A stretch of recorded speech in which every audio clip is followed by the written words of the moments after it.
3, no, 1, live. Hello. Welcome, everybody, to the live stream. What you just heard was my double speed listening to secular talk. What you're listening to right now is my voice. Well, actually, Steve's voice under my voice because mine was louder. Yes. This is Steve, my brother. I'm Bernie Bro. That's the joke, and we're running with it since yesterday when we had a live stream that was a lot of fun. And so it was so much fun. We were like, well, we have the day off. He's taking the day off today. And I thought, well, we can do so. We can go on a hike. We can play virtual reality because he has an Oculus Rift. We can do a live stream again. And so go to the lake. So no, let's live stream. Hell yeah. So we did Indian food, which I found a great buffet spot already here in Santa Rosa. And so had some Indian food and just got back, and I have I'm really just killing time until the stream fills up. But I've got coffee, I've got Dr. Pepper, and water to cleanse the palate. Stop. You know, so I'm on a napkin laid out here. This is quite the setup. So anyway, welcome back. Well, thank you. I guess we'll instead of looking at each other, we'll just look at each other's in here. Like, right, I can see you in there, and it doesn't look like weird. Sometimes if you look, yeah, it doesn't look like we're looking at the ground or anything. So I think we can just look at each other there because we're too close. It'd be like this. It'd be weird. Weirdness. So it's what's up, internet. All right. So we went through, or Steve, to be precise, went through all of the feed from yesterday because there were a few that he was hitting himself for having missed. And especially kind of when you're in a conversation and people in the stream, if they have good questions or feedback, it's always a bummer to miss that. But, that's just life. It's the way it works out. If we have a moderator joining us today, then if Anne specifically is joining us today, I know that she'll be looking for that and probably hopping into the chat here, but I'm not sure if she'll be joining us today. That's me. Shit. I heard me. Did not mean to do that. Let's ask Anne. Are you joining? You should silence that beast. Definitely Owen should. And Owen just joined us. I wasn't sure if he would be joining us. Yeah, you can unmic if you're able. Hi. Hello. Thanks for inviting me on. Can you hear me all right? I see sound signals coming from around your head, but I don't hear anything. Let me mess with my audio. Nope. No, it's not. My audio works. It doesn't have the mute symbol that it had a minute ago. How about now? Yay! There we go. Welcome. So you were just doing your own live stream. You were doing a tweet analysis, but I didn't get to check that out at all because we were coming back from the restaurant. Yeah, but I was doing so I've been wanting to sort of do more videos again for quite a while now because I think it was I had a look. It was like 2 months since my last one. Yes, it's been a while. You've been busy with school, huh? Yeah. Well, more uni than school. Uni. But yeah, obviously I wanted to talk about something, and I saw a few responses to a tweet I'd made, and I thought, oh, this would be interesting to talk about. So yeah, I thought, why not do like a little impromptu stream? And then obviously, you sent an invite my way, so why not jump on the opportunity? Yeah, we've talked about doing stuff like that before. We both deal with, we've both brushed up on some Marxian theory at different points. I think that I feel like you probably have a better basis in economics than I do. Is that something you study? No, not actually. At the moment, actually, I'm doing a child development course. I sort of switched from what I was originally doing. I'm more looking at teaching and education at the moment. But nice. Is that a puppy there? That is a puppy. Distracted somewhat by the animal, honestly. I didn't mean to derail you. Oh, you must not have seen the thumbnail for this event, huh? I've not. No, I need to. I have to check it. if you send me the link to the video, I'll be able to have a look at it there. Yeah. I'll actually just screen share it so you can see it that way. Because I'm proud of it. I have to show it because I'm just like stoked that it's. But yeah, no. So Steve, my brother, by the way. So nice to So first of all, first time talking to you for real. Nice to be talking to you for real right now. Very likewise. Yeah, nice to get out of the DMs and face to face. Sort of. I can kind of see your face. A picture. This is Steve though. This is my brother. Hello, Steve. Nice to meet you as well. I'm Absolutely visiting him in Santa Rosa here, and he's got 4 beautiful husky puppies left in the litter. So I haven't. Apparently, you've done some videos. Tell me what kind of videos you've done. I'll have to check them out later. But you want to like? If you're hoping for quality, then I hate to disappoint you, but they're not quite the most professional videos on the site. I do like informal vlog style videos where I essentially just talk about a topic for a bit, and it's usually like left wing sort of things. Like, so I'll talk about like global warming and how it relates to our capitalist economy. I'll talk about racism and how it pervades like one element of society, and also I'll do sort of streams where I talk about stuff that is online. So for instance, I call them live tweet analysis, which gives it a sort of grandiose style when maybe it doesn't deserve it, but no, it's we all do that on a like casual level. I was just like doing live commentary on tweets with Dave yesterday, like not on YouTube, but in person. Yeah. It's a good idea. Well, I've actually realized that doing that is it's the most social way of doing social media. Totally. It's like, hey, who wants to sit and like go through my Facebook feed with me? Let's. So here I'm gonna. I loved the thumbnail, by the way. Oh, thank you. It was very creative. Yeah. So to contextualize that, we had a live stream yesterday, and the name of it was "My Bernie Bro is the best skeptic in the world," and then his idea. It was definitely my idea, and then it was obviously we're memeing, but at the same time, Steve does have a lot of experience debating online, and we both come from a highly fundamentalist religious background, conservative as well, and so I think Steve I think we both care about communicating our ideas to other people, especially if it will be useful for them if they're in similar situations that we were in. But Steve is more interested in communicating with people who are more less willing, I like to describe like this. The content I put on YouTube is for people who are searching it out, who care about that kind of content, who are interested in critical theory and philosophy and kind of wanting to further that. So they're willing to do a little. I assume that my audience is willing to do a little bit more work, whereas it seems like Steve likes to go with people who aren't necessarily even at the offset committed to being open to where he's coming from. Totally. Because I mean, I think in order to make any real changes in our society that need to happen, like the planet's going to freaking burn, we need to increase the amount of people who basically agree with us so that we can make stuff happen at the political level. And that means winning hearts and minds, and sometimes even people who don't really want to. So I do a lot of discussion with people I disagree with. And for the first several years, I was trying to find the most educated, articulate, like the best people that disagree with me I could find to kind of test myself and learn. And if I was wrong, I wanted to know all that kind of stuff. And it's just kind of, now I'm in discussion groups. I just will talk to anybody and we like try to see where I can get. It's definitely not the best medium for changing hearts and minds. I've come to realize that. But it has taught me a lot of rhetoric and logic that's useful in person, which is where real change is more likely to happen. Yeah.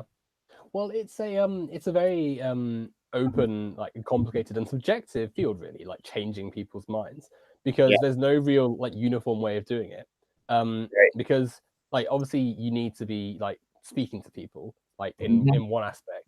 But at the same time, you also got to consider that, you know, some people will see that you're speaking to people and then try and manipulate the conversation to benefit their own ends, which is what, you know, the liberal trap of like, oh, I'll have this fascist on to humiliate them, and I'll, you know, show everyone that they're the clown. And, you know, while you're doing that, they're thinking, oh, how am I going to introduce these new dog whistles to the conversation? How am I going to, you know, co-opt the language that's being used to serve my agenda? It's one thing to bring them on to embarrass them, but I feel like most of them don't. They just like platform them. Yeah, like getting all like chummy with them and like, oh, you know, he's the nice one. That sort How do you embarrass someone who has no shame? Yeah, exactly. Like, you know, if they were on the same level of like morals and stuff as you, to be embarrassed, they probably wouldn't be a fascist to begin with, you know. But at the same time, you know, conversations can, you know, really help often. And certainly, like, you know, I as a black person who grew up in a predominantly white area, I was the first black person that a lot of people had spoken to, which, yeah, seems a bit surreal when I think about it. But you're the first black person I've spoken to, so this is really exciting. I'm kidding. But yeah, like the you know, just that sort of experience of you know, speaking to people and you know, sort of hearing what they have to say plants that seed. And the way I see it, you don't have to sort of like, no, it's not like the Grinch where their heart's just going to suddenly grow by 3 times and they'll be like, oh, you know, I now, you know, abhor conservatism. I'm now a fully fledged socialist. But, you know, and most of the times people are going to be like, you know, antagonistic and, you know, a bit hesitant to sort of change their views, because that's what people don't like to admit they're wrong. People don't like to sort of be like, oh, you know, I was thinking a pretty terrible thing all this time. But by planting the seed, by letting them hear the, you know, the left-wing discourse, the idea that, oh, you know, but our planet doesn't have to be a capitalist economy. We don't have to have this, you know, backwards malfunctioning like economic system. You just get them thinking. Maybe next time their, you know, boss hands them a, you know, pitiful paycheck, and, you know, they're like, while at the same time he's got like his new Rolls Royce out in front of the, you know, parking lot, the guy's thinking, you know, oh, maybe actually there's, you know, something a bit off here when I'm, you know, working my latest like all day shift and, you know, getting essentially like minimal comeuppance for it, when yeah, at the same time my boss only shows up at work like once a week, and it's pretty much just to chat to his mates there and like show off his new rims and stuff. Like, it's, you know, oh my gosh, like it's you know, like planting those seeds, like making the conversation happen. And at the same time, you know, there's people who you need to speak to them like once, and maybe they just hadn't heard the right idea straight away. Like, for instance, there's lots of liberals who, you know, are pretty decent people. You know, they don't like racism, they want justice. But the problem isn't that they've got all these bad ideas. The problem's just that they're, you know, they're conditioned in a system where, you know, they're not going to hear socialist ideas. They're not going to hear that, you know, the answers don't lie within the system, and thus the first time they hear it, that's enough to sort of set their brain in motion. That's enough to sort of have them think, you know, let's look into this further, because not everyone in society like needs their hand held. Some people will naturally sort of do a bit of thinking for themselves, and at the same, it's about, you know, being prepared to be flexible and be able to recognize that society is a complex place, and you know, through initiating the conversations and putting ideas out there, there's always going to be a route to making headway with people. Sorry to speak for so long. Approach for everybody. In our live stream yesterday, we were kind of more on the religious angle, and I like the metaphor that's from the New Testament and parables Jesus told about how faith is like a mustard seed, or like seeds. Well, the funny thing is, doubt works the same way. You can spread seeds of doubt around that can, if you can crack the shell of certainty people protect their worldview, but ideology with, all you need to do is get a crack in there, and then doubt can start to seep in and nourish itself until it blooms into this beautiful tree of skepticism. It works in a very similar way. Yeah. No, exactly. Like, if you've got someone who had, you know, previously been a Stonewall conservative, like, you know, loves Reagan and you know, proud to be American and all that sort of stuff, And then suddenly you say, oh, well, look what America's done in these countries. Look what has been done under the American flag. Look what, President Reagan did to the gay community, and to, environmental rights, and look what he did with corporate law and stuff. And, if they're confronted with that, suddenly they've not got that security to say, oh, well, everything's fine. It's a bit like when lots of people, when someone tells them something like bad might happen, they don't look into it. They just think, oh, I'll keep pretending everything's fine because it might not be true. I get to have that mental blanket in my mind. Like if someone says like, oh, you might have cancer, and you don't go and get that checked out, that's one example of that. You don't know whether you have cancer or not, but in your mind you don't have cancer because no one's officially told you yet. When the doctor tells you, categorically you have cancerous cells in your body, there's no getting out of it. It's like that. If someone says to a person, our economy is fundamentally broken and without major change, we're going to be in an ecological catastrophe very soon, and in fact already are in one, they don't get to act on that plane of existence. I think actually that's what conservative media does, quite a large alarming degree. Like pretend that not only are there no issues with conservatism, but like left-wing ideas are both ruining the planet and being defeated at the same time. So regardless of which way lots of people turn, they are still coming back to the conclusion. Like if like for instance, the idea that the left are so unpopular, that's why the right are winning, but at the same time, like they control every institution in the country and the media, and they're ruining this, the generation. Totally.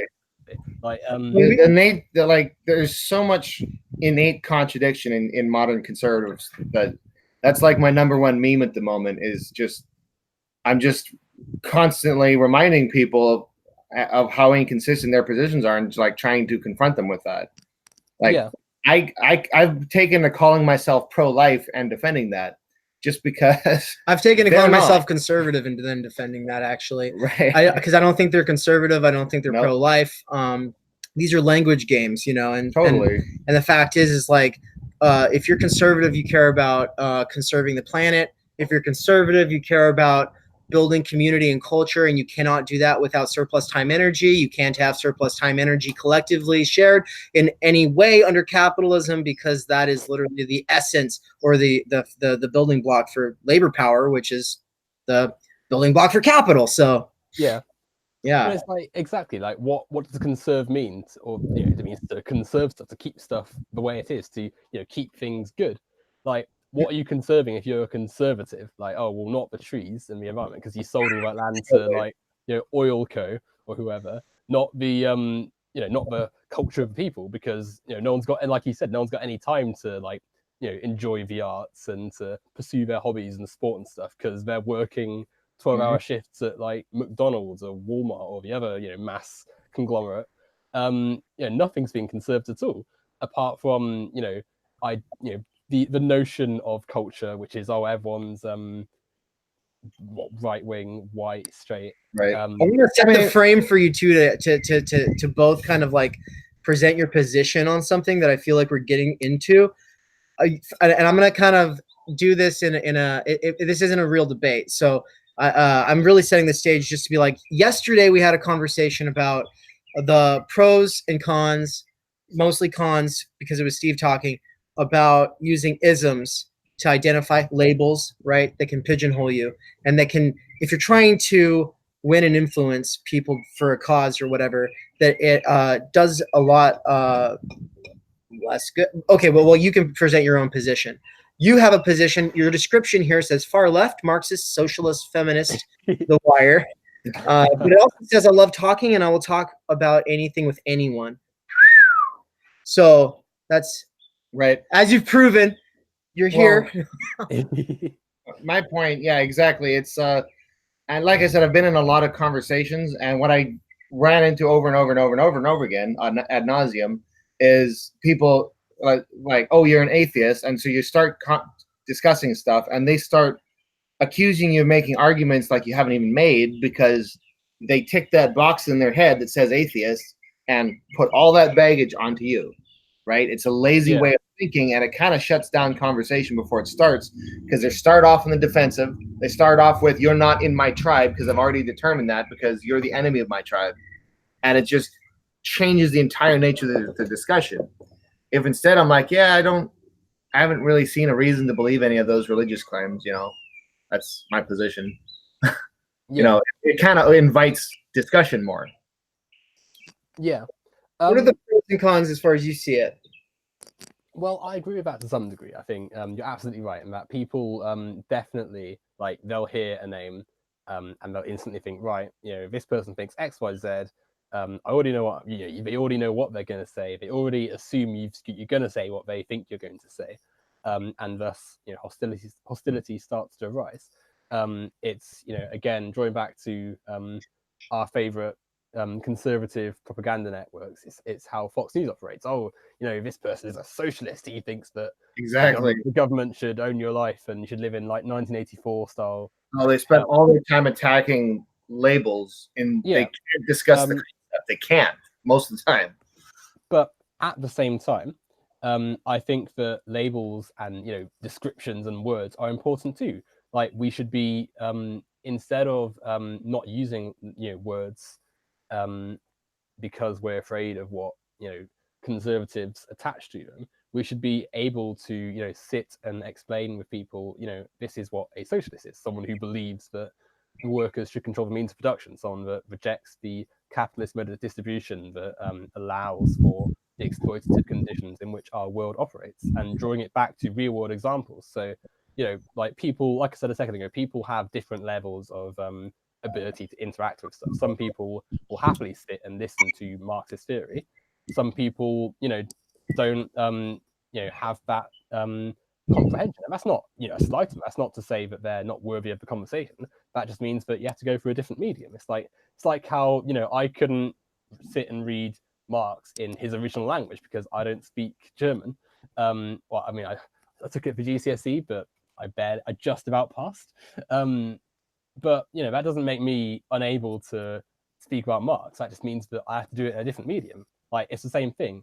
If there's someone who's not going to be able to sit and read Marx, you can explain it in real world terms. For instance, what is your boss making? What does your boss do? What are you making? What do you and your co-workers do? You and your co-workers are the backbone of that corporation, of that company, and yet you're on minimum wage or around something that you're barely getting by on, whereas your boss is essentially on his like 4th holiday of the year, Mallorca or something, or Tenerife. And looking at things like that, how come the military receives billions increasing in budget every year while roads are crumbling across the country, while our transportation system is in shambles, while millions of people won't receive healthcare because they can't afford basic medication or even getting the ambulance to the hospital in the first place. Putting it in those real world terms and applying the analysis to things that are happening right in front of their faces and happening to them as well, because everyone knows someone who's been through some sort of like crisis or problem that can be linked back to the capitalist problem, and maybe introducing the terms like socialist and capitalist through those lenses avoids the immediate label negativity. Right. I agree with all that. I would just suggest reversing the order. So instead of starting with the socialist, you start with we want to maximize well-being, and is it really fair what your CEO makes, and all this kind of stuff, and we should have universal health care. We're the richest country in the world. And after they've agreed with a few things, it's like, yeah, this is kind of what socialism is. That's what we're talking about. Since you kind of sneak in behind their defenses this way. It's just a rhetorical. I'd be like, that's what my version of socialism is. A perfect example of this, I was talking to a right winger, and they said something about how idiotic AOC and the Green New Deal is because they're trying to ban cows and airplanes. And I was like, I challenged the person to read the Green New Deal resolution, and I sent it to them, and they read it. And all of a sudden, it was like, wow, I agree with 85% of that. And no, it doesn't ban airplanes and cows. Yeah. And sometimes if you can get in behind the defensiveness instead of arguing about it, it just makes it easier psychologically. So I'm not saying never use labels. Obviously, it's a heuristic that saves time and kind of defines what we are. And there's a lot of uses where it's beneficial, but the more controversial the term is, and the more negative the connotations are on it, I think the more beneficial it is to do the education leading up to the term instead of vice versa, because you get in before their defensiveness gets up, basically. Yeah, like I fully agree. Atheists and socialists are two perfect examples because they have a very strong negative connotations for some people, and but they're really not if you think about it. Yeah, it's like a conversational method of like, you know. Yeah, exactly. It's like how if you're speaking to someone, you wouldn't just sort of jump in front and say, "I am a socialist," and then talk about socialism. You'd you know, frame it better. So I want to also, I feel like I've taken on like the Dave Rubin position in this conversation, except I'll hopefully catch things that get said and actually call them out if they were, but I'd expect that they probably won't. Can't but imagine how that's. But we're namesakes, so you know it's Dave's. But no, I'm curious what you both think about.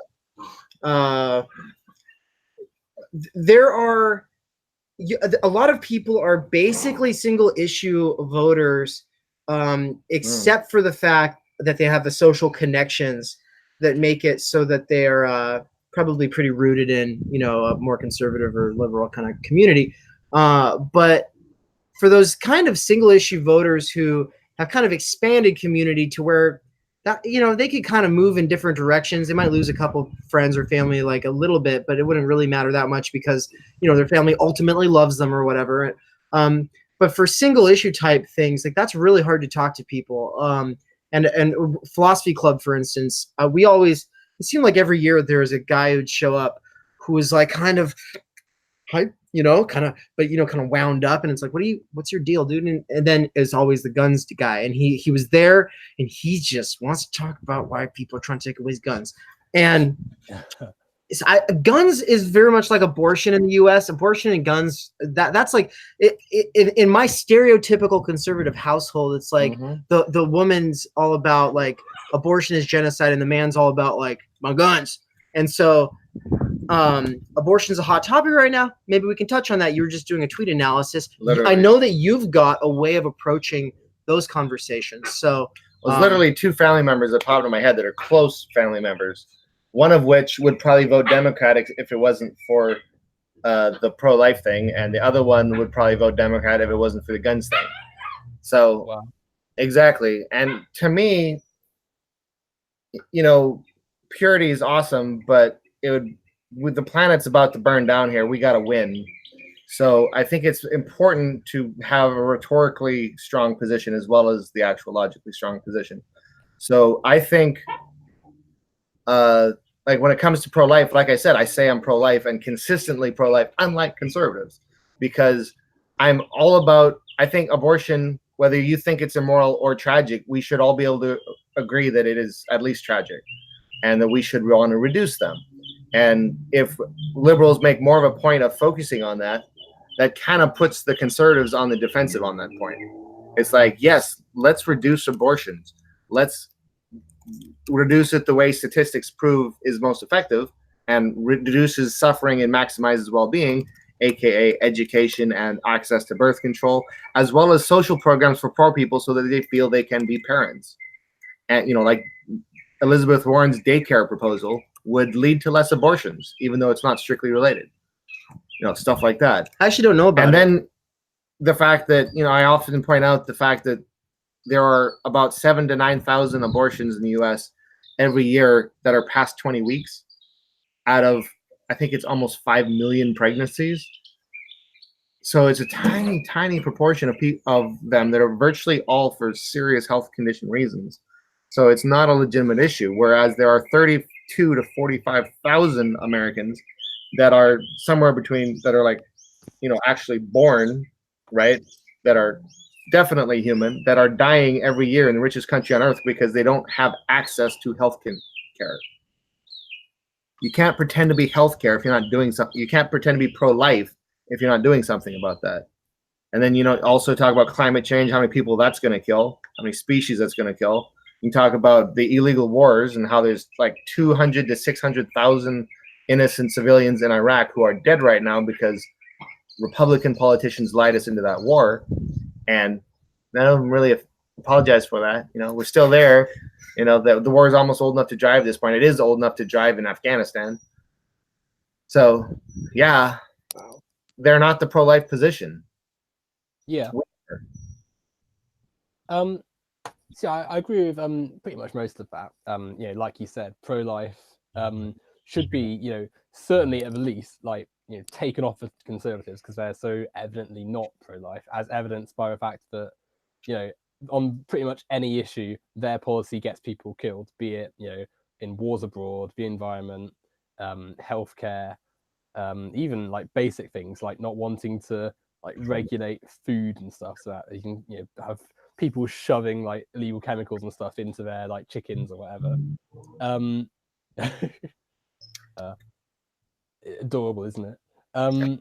This is also rhetoric. See, we melt the hearts and with puppies so we can get to the mind. Yes. Exactly. The one thing I would disagree on is that I don't think like abortion should be seen as tragic per se. I understand that obviously it's important that we win people over, and thus we should be willing to speak to them and stuff, and talk to them and ease them into stuff and ease them into understanding the true value of life as been represented by left-wing ideas and stuff. However, I think a lot of the reason people see abortion as tragic is because they grew up seeing images of like on my stream just now there was an image of a pregnant woman or a woman with a visible bump and like a baby that's pretty much ready to be born, and suggesting this is what's being aborted every time someone has an abortion. The whole like you'll see those doctored images of like bloody surgery rooms and stuff when in reality that's why that fact that there's 7,000 to 9,000 abortions after 20 weeks needs to be repeated ad nauseum everywhere, because they hear about millions and millions and like 65 million or 100 million babies that have been aborted, and the rivers are running, the roads are running red with the blood of the babies that we're killing, and we wiped out a whole generation. It's like you're talking about blastocysts, and like they're like the size of a grain of sand or rice, most of these. Like the overwhelming majority of them, like a handful of creepy little shrimp. Yeah, exactly. It's a creepy little shrimp, and they have not been baptized into humanity yet. Well, the ironic thing is that Christians think that they need to be pro-life, and that's something I love talking about too, because you can't make a consistent pro-life argument from the Bible. You just can't. Well, I mean, that's the whole other topic, isn't it? Just the whole other thing. I know. Sorry. the interesting nature of conservative religious people, but like just the the idea that we should still call abortion tragic and say, but only this number happens and we can reduce abortions by doing all these things. There's no reason we can't like argue for reducing abortions while also maintaining that it's a pretty good thing that people can have the access to end an unwanted pregnancy. I shouldn't have said that. And, that's what I mean. And like with the like it's tragic, even but if you had the argument. So I didn't make the whole argument. So basically, it's libertarian type thinking, and I will say that I'm against bans of drugs, alcohol, guns, and abortion, because bans don't work. They lead people to go to the black market. They feed the police state and the private prisons, and they're expensive. And again, they don't work. They increase suffering instead of well-being. So yes, it needs to be legal, but yes, we should also seek to reduce it in ways that reduce suffering. So, well, I mean, it's and when I think tragic, there's different degrees of tragic, clearly, for different people. But I don't think any woman is like, "Yay, I'm pregnant! I get to go have an abortion." You know what I mean? Well, honestly, yeah. Like, I don't think it's like no, most people aren't like planning to go and have an abortion. Right. But that's like, what I mean. My point was more that like say even if you had like proper actual sex education instead of like abstinence only, like you see in some schools still, even if you had widely accessible contraception and family planning centers and stuff, you would still see some abortions happening because, you know, contraception sometimes doesn't work. Yeah, sometimes people are, you know, going to have unsafe sex, all that sort of stuff. And in the event that someone would go and have an abortion following all that, that wouldn't be like, oh, you've done something really tragic. Like, it would just be, okay, you know, you, for whatever reason, you need the abortion, you went and got it. Yeah, that's fine. Like, and I think that that can still be incorporated in, like, someone, if for whatever reason it needs to have an abortion, I wouldn't want them like feeling as though they've done something tragic. And part of the way we get to that stage is by Yeah, I was gonna say that maintaining the sort of positivity of like healthcare in general. My counter would just be that even if you made it illegal, that same necessary number of abortions would probably stay about the same. It would just be more dangerous for the women, and there'd be more families that are losing their mothers and daughters and sisters and loved ones because they died to some back alley abortion. So that would increase suffering. So there is a necessary amount of abortions that's inescapable, even if you criminalize it. So I know. It's not saving lives. It's not a more pro-life position to criminalize it. Yeah. It's also like there are like pretty safe, like really safe, a lot less traumatic ways of terminating a pregnancy than what is done clinically. That just with like there's simpler technologies that have come out that basically just people don't have access to. It would just be illegal to use them. And the reason I know that is because I know people who can do black market ones. And and obviously I think that they might very well be safer than some clinics, perhaps because of what they're doing. But all I'm saying is that the market for that and its existence, if you don't like the idea that there's a black market for it, then like, yeah, the libertarian point I think is pretty strong. But I was just going to say, so to recap, it seems like the difference on the one hand is rhetorical. It's about winning pretty hard closed hearts on this issue. Whereas the other one is more of like, it can do damage to people who have to make that choice or who have made that choice, to whom it was or might be traumatic. Right. And so I was thinking like maybe a workaround would be to bring it up as maybe you use a tamer word first. And then if they're really blowing it up, then you can concede that it would be tragic for them or tragic. Not optimal. Yeah. Can we call abortion not optimal? It's not the best birth control.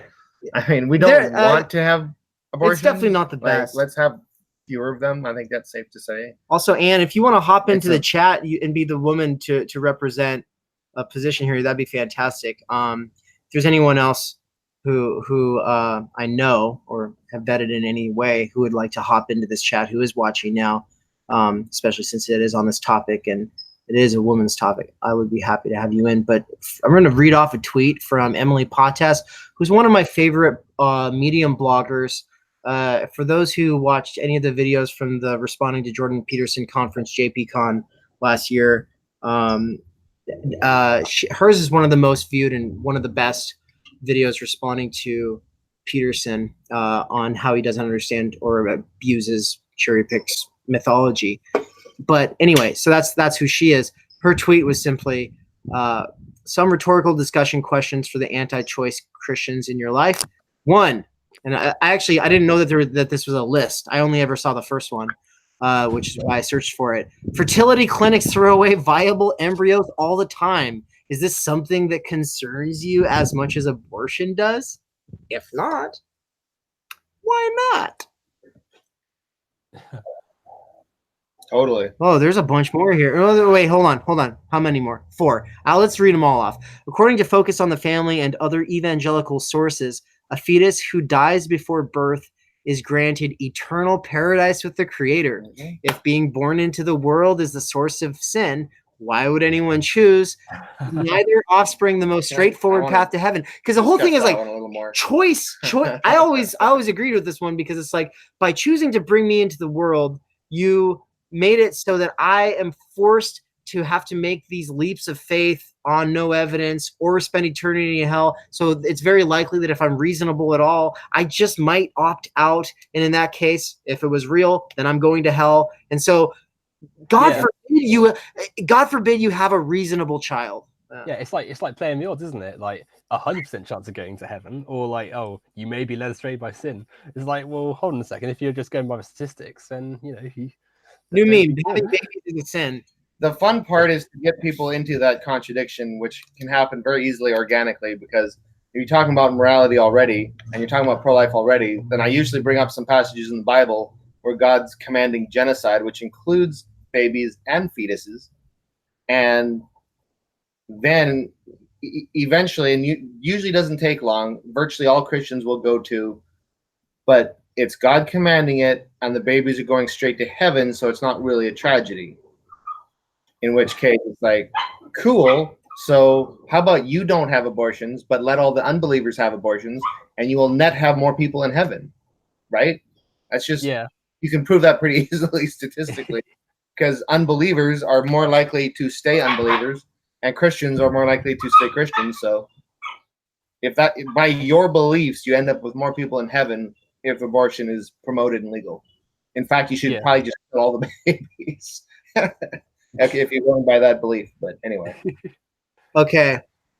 Ooh, what Ann just shared in the comments section is, this is good. This is, let's just go with this. We can come back to those other points if we want to. But this person says, I'm a mother of 6 and a Mormon. I have a good understanding of arguments surrounding abortion, religious and otherwise. I've been listening to men grandstand about women's reproductive rights, and I'm convinced men actually have zero interest in stopping abortion. Here's why. If you want to stop abortion, you need to prevent unwanted pregnancies, and men are 100% responsible for unwanted pregnancies. No, for real, they are. Perhaps you are thinking it takes 2, and yes, it does take 2 for intentional pregnancies, but all unwanted pregnancies are caused by the irresponsible ejaculations of men, period. Don't believe me? Let me talk you through it. Let's start with this. Women can only get pregnant about 2 days each month, and that's for a limited number of years.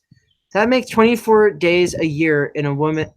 24 days a year a woman might get pregnant, but men can cause pregnancy 365 days a year. In fact, if you're a man who ejaculates multiple times a day, you could cause multiple pregnancies daily.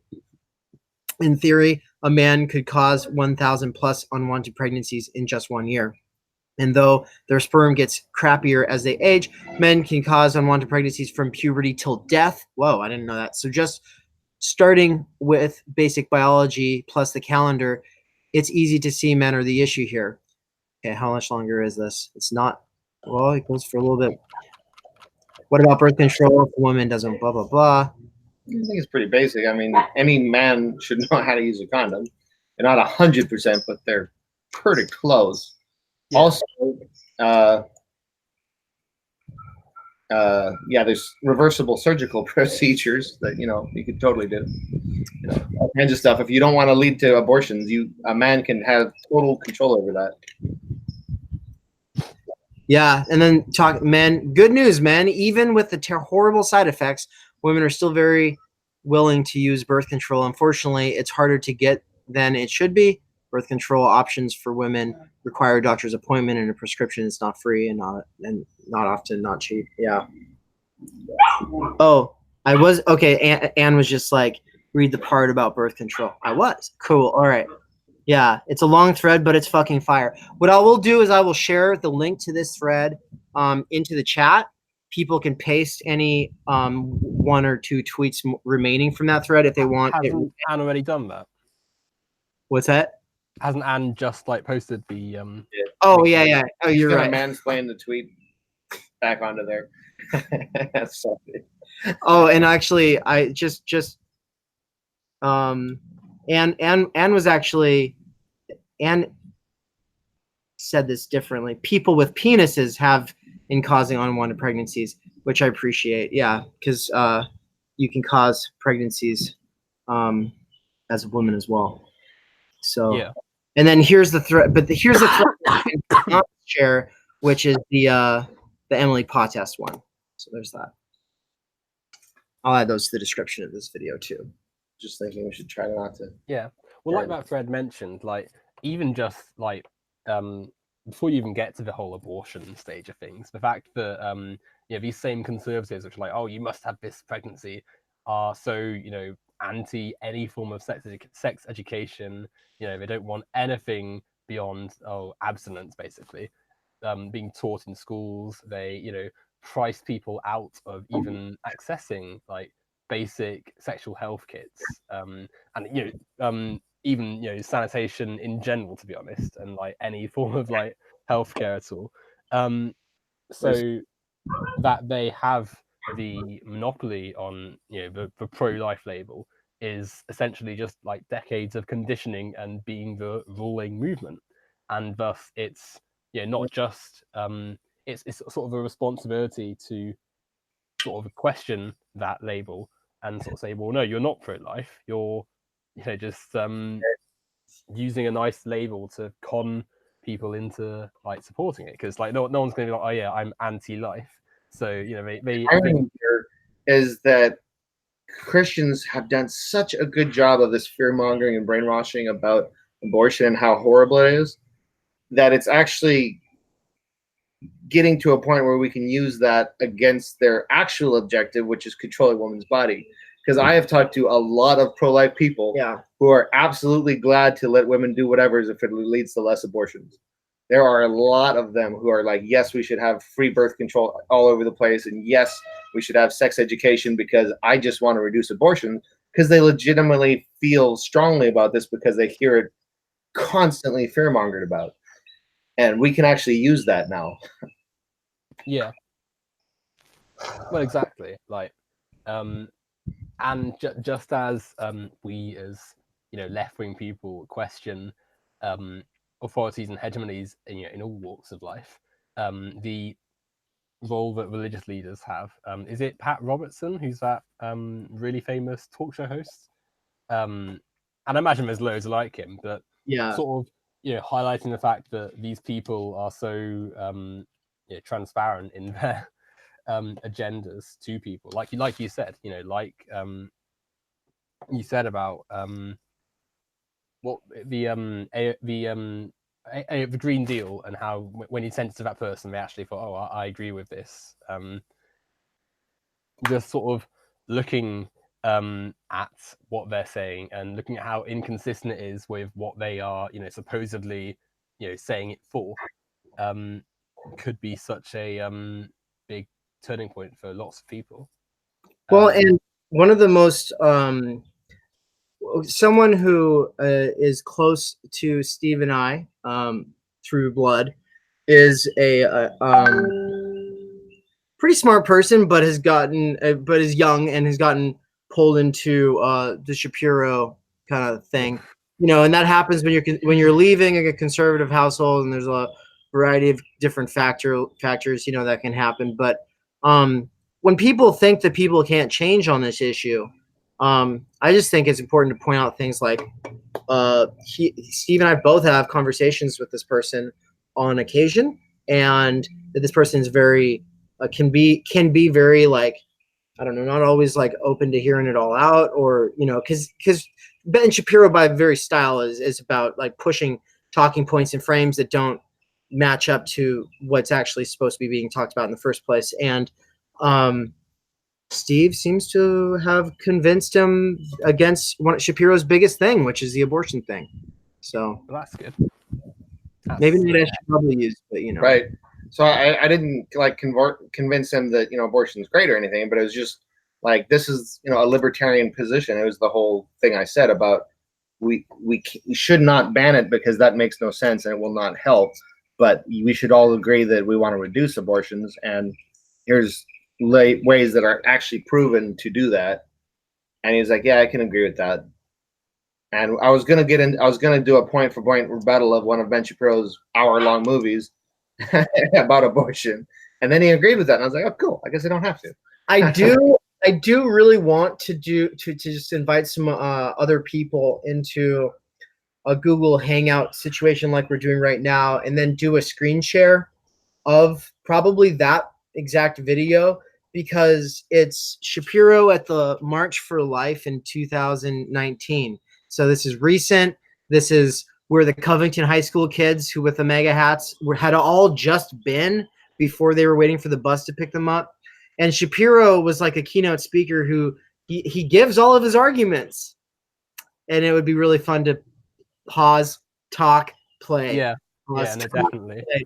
And just have like a 2 to 3 hour long, it would probably be a 3 hour long video up that does a more in-depth response. It's so hilarious how the greatest minds in the conservative intelligentsia can't ever debate people who can actually discuss the issues intelligently. Like Ben Shapiro just recently was on a conservative show in Britain and like totally melted down like a snowflake because he was asked a semi-difficult, not even a difficult question. And it's ridiculous, isn't it? Like Andrew Neil, who's like, you know, writing in like the Telegraph and the Spectator every week, who, you know, pretty firmly is, you know, pro-war, clearly a conservative, no matter what BBC want to say.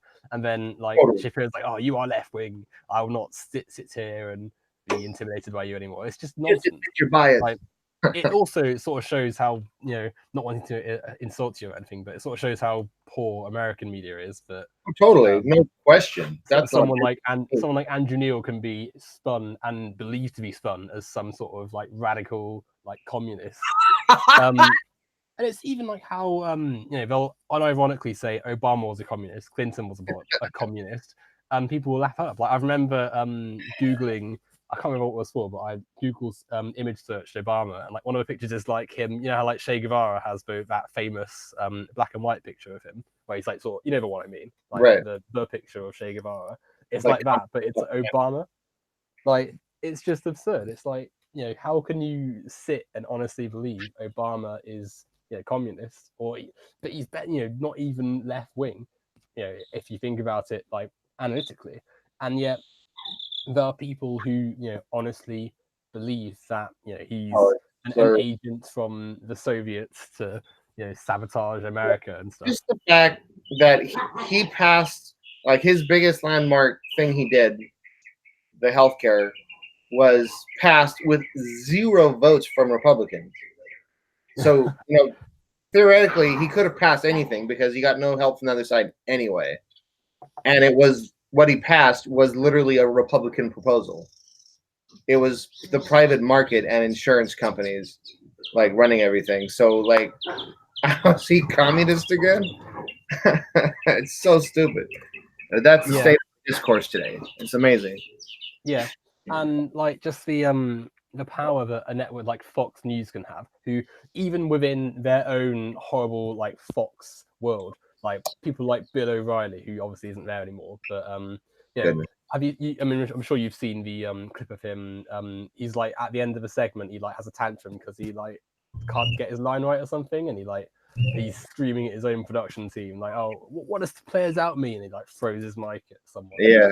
Speaking of Fox News, so yesterday I was talking to him like about how I think it's a good process if you're going to talk to somebody from the other side, like you should just legitimately watch some of their content, because a lot of times we feel like we know them because we see so many clips of them, but that might not be, you know, an accurate representation. Like Ben Shapiro, I've seen a lot of clips of him. Then I went and watched some of his shows, and you know, at least parts of it are logical, you know, like when he's talking about Trump because he doesn't like Trump. So anyway, so I tried to do that for Fox News several times, and every single time I tuned in to Bill O'Reilly or Sean Hannity, any of their top hosts, or Fox and Friends, any of the, like any individual segment is just like you could like make a whole YouTube video rebutting it. It's like fear mongering, propaganda, lies. It's just it's impressive how bad it is, and I think a lot of liberals don't even know. It was actually worse than I thought it would be. Like literally any random time I go in there, like not even clips, it's just live, and it's like, really? Hey everybody, today I'm gonna talk about God's not. So what you just heard was the voice of Big Joel, who is a content creator on YouTube. I don't know, Owen, are you familiar with Big Joel? I can't say I am, sadly. Should I be? Yeah, I would recommend checking out at least just on this topic. And in the comments just said that y'all ever see the trailer for the pro-life movie Unplanned, where a Planned Parenthood worker sees an abortion procedure and then becomes pro-life? And I've then not seen that one, but I've seen ones like it. I actually have a it's a guilty pleasure of mine. Those like horrible like religious films where they're like that's why you need Big Joel, because he does 2 really good videos. 1, God's Not Dead, the rhetoric of Christian propaganda, and 2, God's Not Dead 2, the escalation of Christian propaganda. Both are so good. Oh, So gosh, good. we should talk about God's Not Dead now. Actually, it's just a case study, and like you just said, a case study in what these people believe. Firstly, about what atheists are, and secondly, how they believe like the world works as well. Like, I'm sure you two have seen reviews of it before, and the film itself. Oh yeah. Well, reviews. Kevin Sorbo, who would be a pretty good actor. Yeah, he is quite a good actor if he wasn't, consistently appearing in utter like trash, like God's Not Dead. And he was in another one too. He was in what's it called? It's one where his son dies, but he sees him in a vision, and that makes him become a Christian. But before that, he's like a atheist comedian, and all his jokes are like, "Oh, God's not real, haha," and like everyone loves him for it. And he, I can't remember what it's called. It will come to me like in an hour's time or something. But no, it's God's Not Dead, which is just like, obviously, you two don't know. I'll try and do a recap for it now. But like the Christian student goes to his philosophy class or whatever, and the professor's like, "Oh, I want you all to write 'God is dead' on a piece of paper for the purpose of this test." And it's like just stuff that would never happen at any like. And here I was, the first person in my family to attend college. Thankfully, I took a philosophy class my first semester, and it's been my passion for ever since. And so I'm this philosophy student. God's Not Dead comes out. It's released, and my family is like, "You should watch this." And I'm like, I watched the trailer, and I'm like, "Oh no, this is so implausible." It's so implausible. But there's a demographic now of people who want to go to movies, who never went to college, who really want to hate. Well, that's one of the things you see constantly referenced on Fox News and their conservative radio shows and podcasts. Like, one of the main talking points is how they, we're the persecuted minority, and the universities and media and Hollywood is all controlled by liberals and all this kind of crap. And and like the algorithms on social media and Google is all controlled by liberals, and it's all trying to persecute Christians. And they cry and scream so much about it that they get these things to become more conservative than they already are, and they already rule the country in every way that you can. Like, every level of is controlled by evangelicals right now, and they still think they're persecuted. But screaming about it makes the companies and corporations, like, they don't even get close to that. So you have universities all over the place trying to find conservatives to hire as professors, and there's not very many actual Marxists that are professors, in my understandings. Maybe perhaps you can correct me, but there's not enough of them.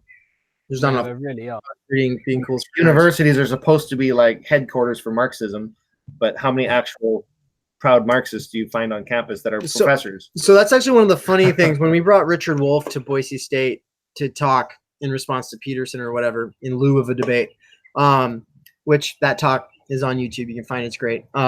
He says that he's like, "Where are all these Marxists?" He's like, "It's been a very lonely 40 years." he's like, "I go to universities all over the world, and it's like I'm always looking for the Marxists. I can't find them anywhere." Yeah.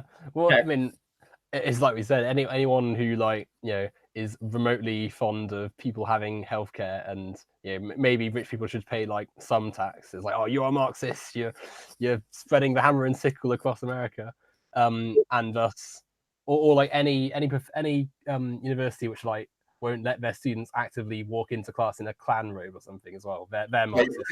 Basically, yeah. They need to redefine what Marxists mean in order to pretend that it's a problem. Well, they literally just say, because Marxism did not work, which is first of all, that's what a great way to frame the conversation there, because that's like saying Platonism didn't work. You fucking idiot. Anyway, so because Plato doesn't work, so they're like, because Marxism doesn't work, the Frankfurt School cooks up cultural Marxism, which is, by the way, nothing more or less than identity politics. It's like, wait, liberal identity politics, the thing that is representation that we have been focused on, so that basically we can just talk about redistributing the status quo for the last 50 years. You're telling me that's just Marxism? Yeah, great.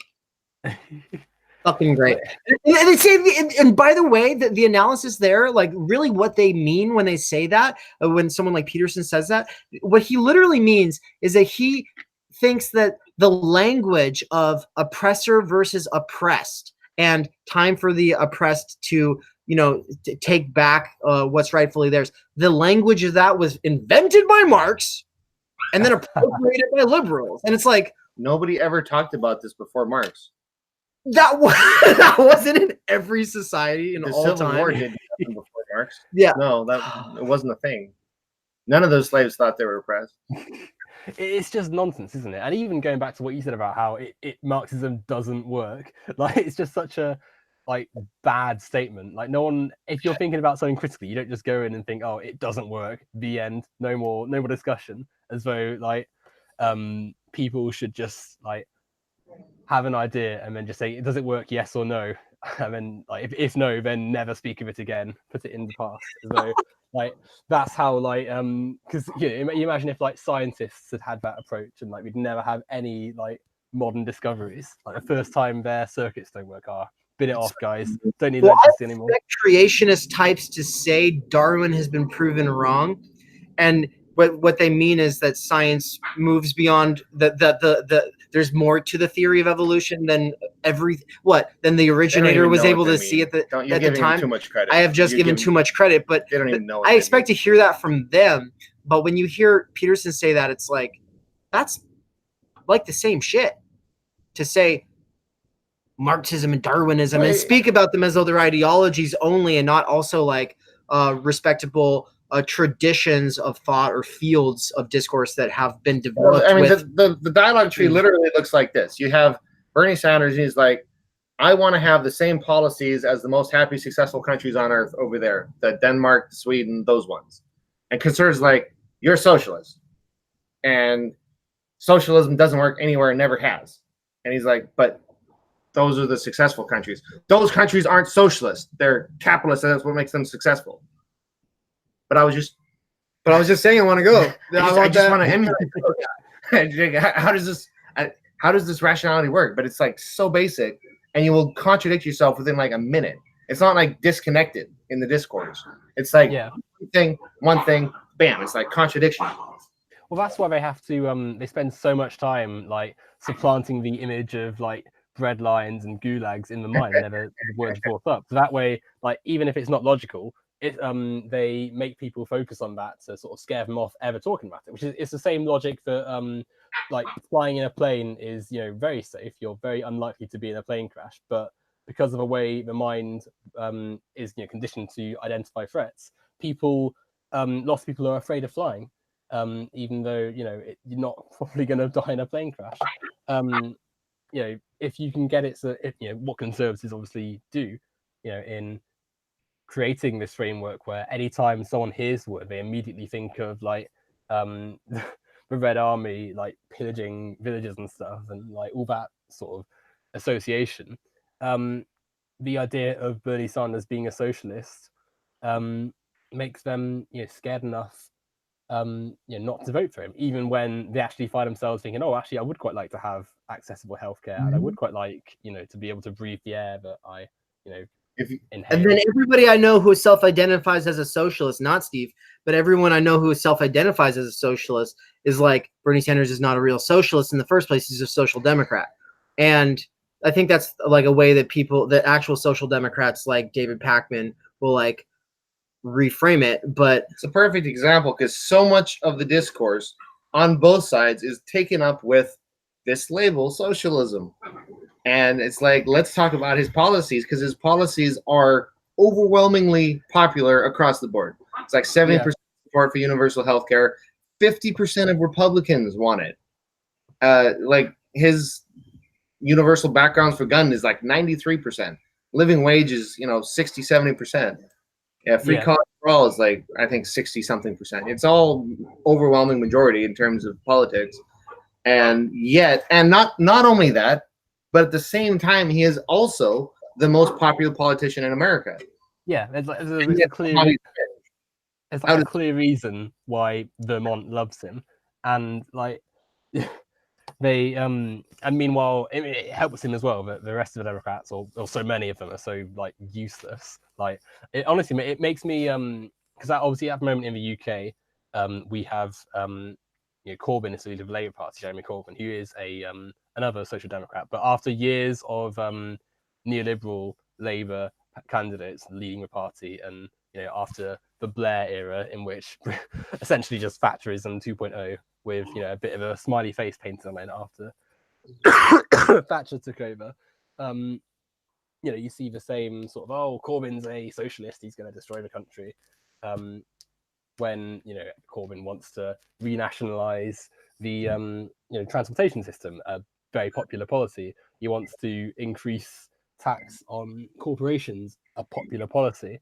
And again, Corbyn, he's no one sort of deifies him or anything. He's no like revolutionary or anything, but it's a similar situation where people lose sight of the fact that he is standing for very positive and well supported policies, but obviously is being undermined by many of the more right-wing people in the government, which make him look like the sort of revolutionary he isn't. Where and it's the same thing with Sanders, like you said, like despite the fact that his policies are so widely supported, and would undoubtedly make America pretty much a much better country, and essentially just putting them on the same place as some of our European neighbors. He's in a party which has been so rampantly right-wing for decades, and so clearly sliding into the the neoliberal / crypto-fascist slump that we see capitalist society decay into, that Sanders is vilified by so many, and there's lots of people who will think, oh well, we can't have Sanders because we'll never win an election with him in charge, and we've got to have an establishment Democrat who's knows what they're doing. Don't win the most popular politician 3 years in a row. That would be retarded. He can't win. Wait, what? I talked to my brother about that word. You actually said it. Oh, did I? Yeah. I'm sorry. It's a bad habit. I'm trying to. He's been trying to break that habit for a long time. Dumb. It's dumb. So I wanted to hop in here though. I feel like Bernie is something to touch on, because both of these videos label my brother as a Bernie bro, and it's a joke or whatever. But also, like, we both are for Bernie. I was a delegate for Bernie last time around, and I'm going to volunteer more this year, and Steve already has. But let's talk about who he is and stuff like that. But really quick though, there's some stuff in the comment thread that I want to touch on too, and then maybe if anyone else has anything else that's left over. But one thing that I wanted to point out was that, well, this was a little while ago, but Being Cool is for Nerds is here again. So welcome back. Yeah, and they said that their landlord was like our fundamentalists, and was trying to get them to watch that movie we were just talking about, this one called Unplanned, which, by the way, I had the trailer pulled up on. We could watch that at some point if we want. But then, there was a couple others. Catherine Pritchard said, "Plebe, you and your brother should do debate vids on the regular, please. I quite like them." I'd love to. I'd love to have people like call in or jump in or get from comments. I mean, if we're offending somebody or you disagree with something, feel free to pipe up. Love to talk about it. So absolutely, anything somebody wants to talk about, it'd be welcome. Yeah, for real. And then Being Cool is for Nerds was saying that Bernie is like a center-right candidate in any other country, and they love Bernie and Corbyn, but wish they were the center. Yeah, well, of course, like in the ideal world, we would see people like that just be moderate, like central sort of politicians, instead of like, oh, the radicals who are going to save the planet, when they're just essentially just social democrats. And yeah, like I mean, sadly, the way the right-wing agenda operates is to push things further and further right, and as capitalism continually decays into the sort of fascist hellscape we're sadly seeing the rise, people like Bernie and Corbyn are made to be extreme radicals. And to some degree, I think that it's important to sort of say, yeah, we need to be extreme and radical, and we need to sort of take a firm sort of plant, the flag in the ground on the left, and say, yeah, we can't have another like few decades of liberal like malaise. You can't have another Obama come in and offer no real substantial change, and then just set things up nicely for the next Trump to come in and do more damage, because maybe they're not Donald Trump, who's like semi-literate and clearly like got very lucky in the fact he was the Republican that won the election. Maybe it's someone who can make competent. I say competent to mean like functioning, rather than, obviously it's not good, but someone who can make government that's a ruthless far right machine, instead of Trump, who's like clearly just enjoys having president in front of his name. Like I want to. It's so amazing to me because part of my like skeptical mindset, I try to avoid conspiracy thinking. I think most stuff can be explained just as systems leading to the behavior without an actual intentional conspiracy, like or a real incompetence, or all this. It's usually not the answer. We've got a bunch of people get in a smoky room and agree on stuff, but it is amazing how persistent the absurdity of this right-left spectrum that the establishment policies and media people can't get out of. Because every time a leftist loses, it's he was, or she, Hillary's case, was too far left. Like that's always the frame. It's like Bernie dragged her too far to the left. That's why she lost. So, and you have people like Howard Schultz, the Starbucks guy. He thinks that if Bernie wins the nomination, there's going to be daylight between them that gives room for a like moderate candidate. And it's like, there's really not. Like the whole spectrum has shifted so far to the right. We're falling off a damn cliff. Like the plane's burning at this point. Like what? Like every time we we keep moving this way. It's nonsense, and it's all like perpetuated as well, because it's like the politician will say, oh, they need to be more like us, we're the voice of the people, and then the media will say, oh, well, maybe left politicians, left in the biggest air quotes in the galaxy, by the way, because it's like Hillary Clinton is like best friends with the Kissingers and stuff. Clinton, who made that piece where it's like, oh, people need to be tougher on immigration and accept that we got to curb immigration rates to win elections again. It's like, well, so you're essentially saying be more right wing to win elections, which is, firstly, who is going to vote for a wishy-washy right wing policy over an actual right wing policy if they were going to vote right wing to begin with? And secondly, isn't the solution whatsoever, and just goes to show that so many of the people who are the supposed left in the political spectrum that there's been concocted are anything but, and especially when it's like people like Clinton, who are not only close friends with so many massive corporate leaders. I think she's like an honorary member of the board of like Walmart or something, or she's like a honorary trust member or something like that. But she's like clearly on good terms with people that have caused substantial damage to America. And obviously, it's not just her; it's politicians all around the country. But then one of the worst things is, you're then supposed to like when she did win the Democrat election, primary even, like you're supposed to then sort of think, oh, let's rally around her, let's hope she wins so that Trump doesn't win, and that's not a situation that a good democracy should be in, where you're picking between an utterly rubbish, more of the same, decay of capitalism liberal like Clinton, and someone like Trump, who's like the figurehead for the far right, and as we've seen, is causing irreparable damage to the the state of stuff. And it's like that's why it's like, to me, it's hard not to think there's some kind of conspiracy here, because that thinking is so ingrained. Like, they did not learn the obvious lesson from 2016, but they're trying to do it again. Now they want Biden, who is to the right of Hillary. He agreed with the Republican Majority Leader, Paul Ryan, that we need to make cuts to entitlements, which is like not popular with anybody. It's so right wing. Like, Republicans would, like, the Republicans can't even do that. Oh, there were some cuts to the proposed Trump budget, but that's not a budget that passed, I don't think.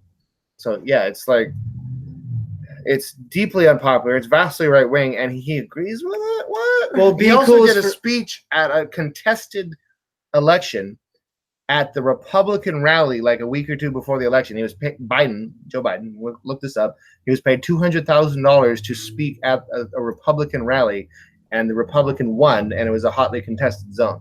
This was, I believe, 2018. Yeah, last year. I looked it up when he mentioned this.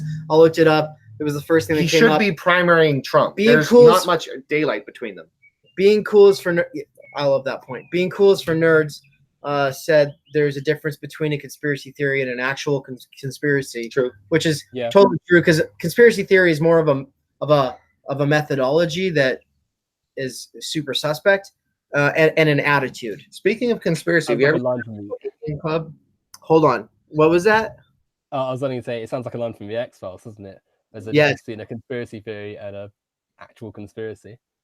And then I don't know. I don't really want to go too far down the conspiracy route, just because that would be its own thing. And I want to touch on something that ties directly. Because I don't want to go down an Okay, then I was just going to say that a lot of progressives and liberals who do think there's a conspiracy there will talk about the Bohemian Club, because it's an incredibly secretive club where some of the most powerful people on earth get together, and billionaires, and it just happens to be like 20 minutes of that away. True. I'm past it. So I actually, Alex Jones, one of the stunts that he did when he was getting into conspiracy in the first place was filming himself going in like over the no trespassing like fence or whatever, and like sneaking in during the 2-week retreat when they do all of their wacky, apparently witchcraftish stuff that they do. So they're probably just LARPing. I mean, it's probably just like, if you're so rich, you just have money to blow. It's like, yeah, your themed parties would probably have fucking magicians at them, totally, and would probably have people who have really big budgets, and their full-time career is organizing the coolest, most outrageous events that people would talk about for years after. And so, first of all, if anyone knows how to get me that job, I'm looking. I have a lot of experience in event organizing. Since I'm the world myself here real quick, I'm not saying that's something I believe, because it's absolutely true that there are other explanations that are much more probable than them sitting around intentionally trying to destroy the world. So what's much more likely is when you're at this level of society, you can't really relax around normies because they want something from you. They're at a different level than you. Like just the fundamental human level, you want to like actually relax and socialize with people who are, kind of your level. And you can kind of, if you want to, you can kind of do a little networking, to talk a little business. Makes sense. Talk a little politics, I'm sure. It happens naturally. There's this more of this establishment thought that happens when they're hanging out. It's not, I'm not necessarily like this horrible conspiracy trying to destroy the world, but it can have that effect, So I think all those sort of things of like what billionaires do actually makes a good point about how like flawed the idea of just endlessly accumulating capital is, Mhm. because it turns people who have that much money into complete tools, complete muppets who do these ridiculous outlandish things. Like, look at the owner of Twitter, for instance. He's like a billionaire, isn't he? And he does all these like weird, like he's always looking like ruffled up, like messy. Clearly not someone you'd associate with having billions. And he's never like happy either. He's wasting his time like trying to like put his latest tweak on Twitter. Twerk. My twerk on Twitter. Elon Musk is another one. He's got billions, and he's currently being sued because he like decided to call someone a pedo, didn't he? Wasn't he went after one of the divers who rescued those people trapped in a cave, didn't he? I don't know about this person. Yeah. Yeah. So Elon Musk, another one who just like he's got these billions and he's wasting so much of it on just nonsense and his own time. Like these people who have this much money and yet they're never satisfied. They never seem to be happy. They're always like doing nonsense, and it's like, well, clearly they're meant to be the best of society. They've got the most capital. They're the peak of the lot. So am I interrupting dog time or something? Okay, check out this. Sorry, puppy. this is the pick of the litter, as they say. Yep. Hi. Hi. He's more fuzzy than the other ones. He's the biggest boy. Big boy. He has two different Big colored boy. eyes, which is a really cool look. Oh. Blue and a brown eye. I don't know if you can see. We'll have to post a picture if not. No, But that's lovely. He's cute. We call him Chub Chubs. Oh. He's got an attitude. So yeah, you were saying something, Owen. Yeah, just these billionaires don't know how to spend their money, don't spend most of their money. Most of it's just sat in banks collecting dust. Well, I say collecting dust, it's all digital now, isn't it? So yeah, that's that side. But it's just it's not only is it a waste of public resources, but it's also like it's not good for their health or well-being because they're like emotionally corrupted by it. And it's not healthy for people to have that much power. Like you said, they can't speak to normal people because they're so clearly different. They don't know what it's like to be just a member of society because they can cough £1 million away and it's nothing to them because I've got another 100 million in the bank and more. It's just like in conservative language intentionally because I was raised in that and I think it helps. And I was taught extensively about the Revolutionary War and, patriotic and founding fathers are awesome. And, they're basically the word of God was passed from Moses on to the founding fathers. And anyway, but what we went to war over was taxation without representation. It was basically power over you that you don't have a voice in. And that is what billionaires are. They're oligarchs. There's so much money. It's so far beyond their personal standard of living. It's just pure power. And that's probably by the time you get to $50 million or $100 million, let alone $1 billion. And now you have Jeff Bezos with $150 billion. He's stronger. He is more powerful in a literal sense than most world leaders. Like a lot of nations. Yeah, many nations.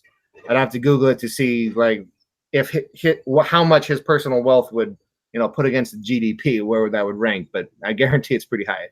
Well, money is the ultimate form of disguise for actual power relations. That's what Marx means when he says the word fetishization. But because people use that word for different things, it kind of doesn't make sense anymore. But really, money hides the actual conditions of who's in charge, who has power, and who's getting their fair share for the work that they're actually putting out. Right. Yeah. Bezos could afford a pretty serious mercenary army, but instead he buys the Washington Post and contributes to politicians, and now he gets access to the world's greatest military, the United States Army. And that's how all the oligarchs work. Well, exactly. Like when you have that much power, like that's the thing. People like to because of the way we're conditioned, we imagine we're led to believe, capitalism's fair because nothing there's no like, have you heard of a like cartoon called The Raccoons? That one of their villains was called Cyril Sneer. And essentially every week he would try and destroy the forest for no real reason other than he wanted to put his new ice rink down, or put a new shopping mall down. He was just an obviously dastardly evil guy who did bad things because he was bad, and a bit like a Captain Planet villain, like, Right. or just one of those sorts of characters. And because because in real life, capitalists aren't like obviously evil people with like I say not obviously evil, like obviously dastardly people who dress in all black and like maybe have evil magic powers and stuff.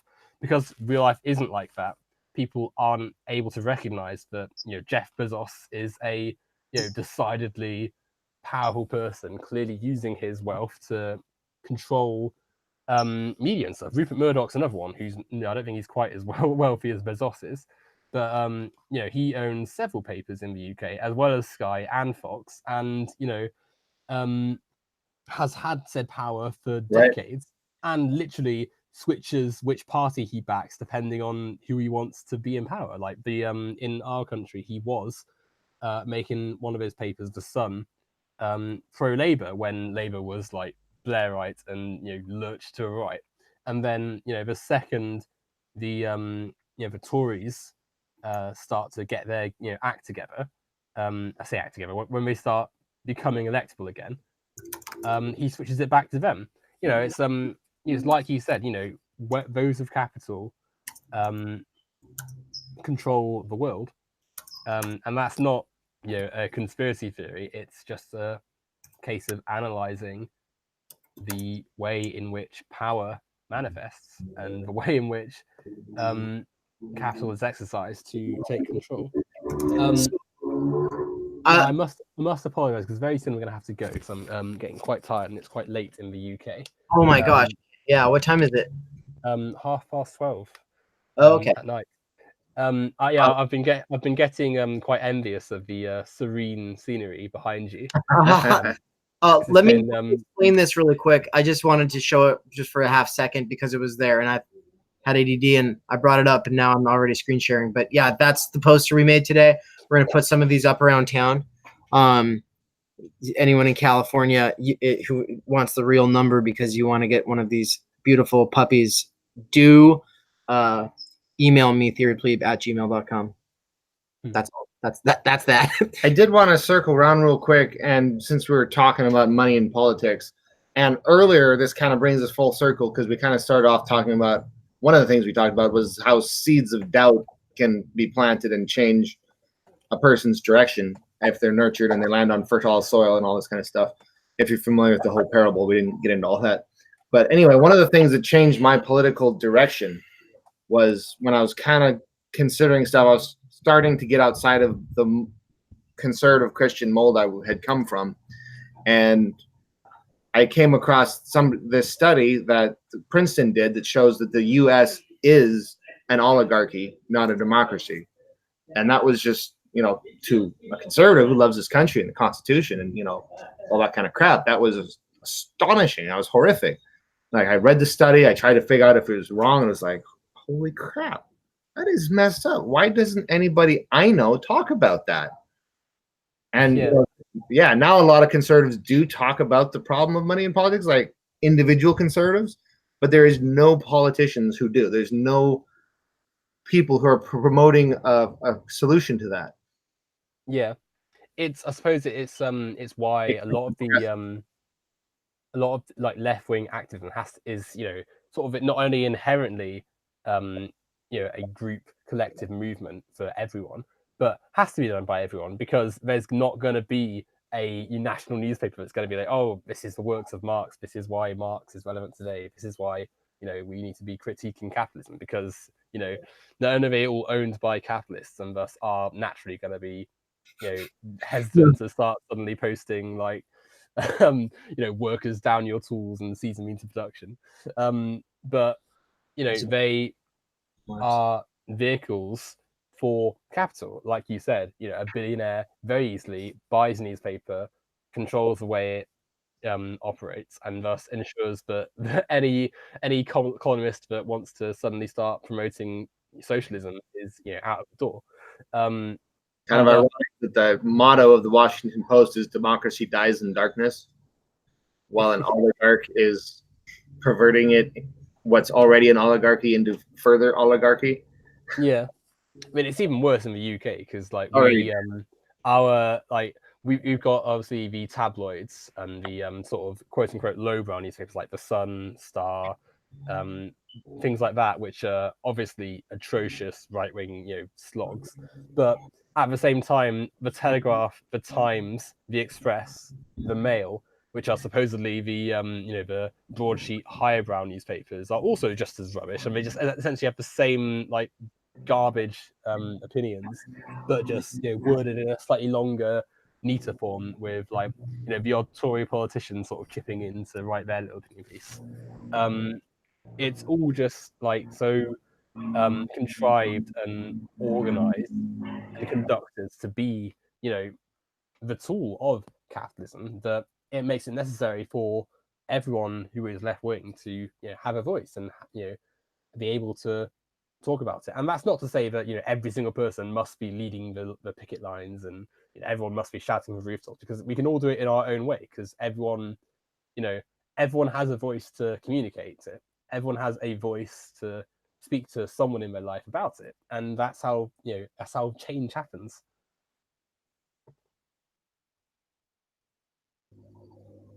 Sorry, a plane was flying overhead, so we locked the we muted it. Okay. Well, sorry. I thought I'd been over. I thought for the entire time I was speaking, the plane had just been like.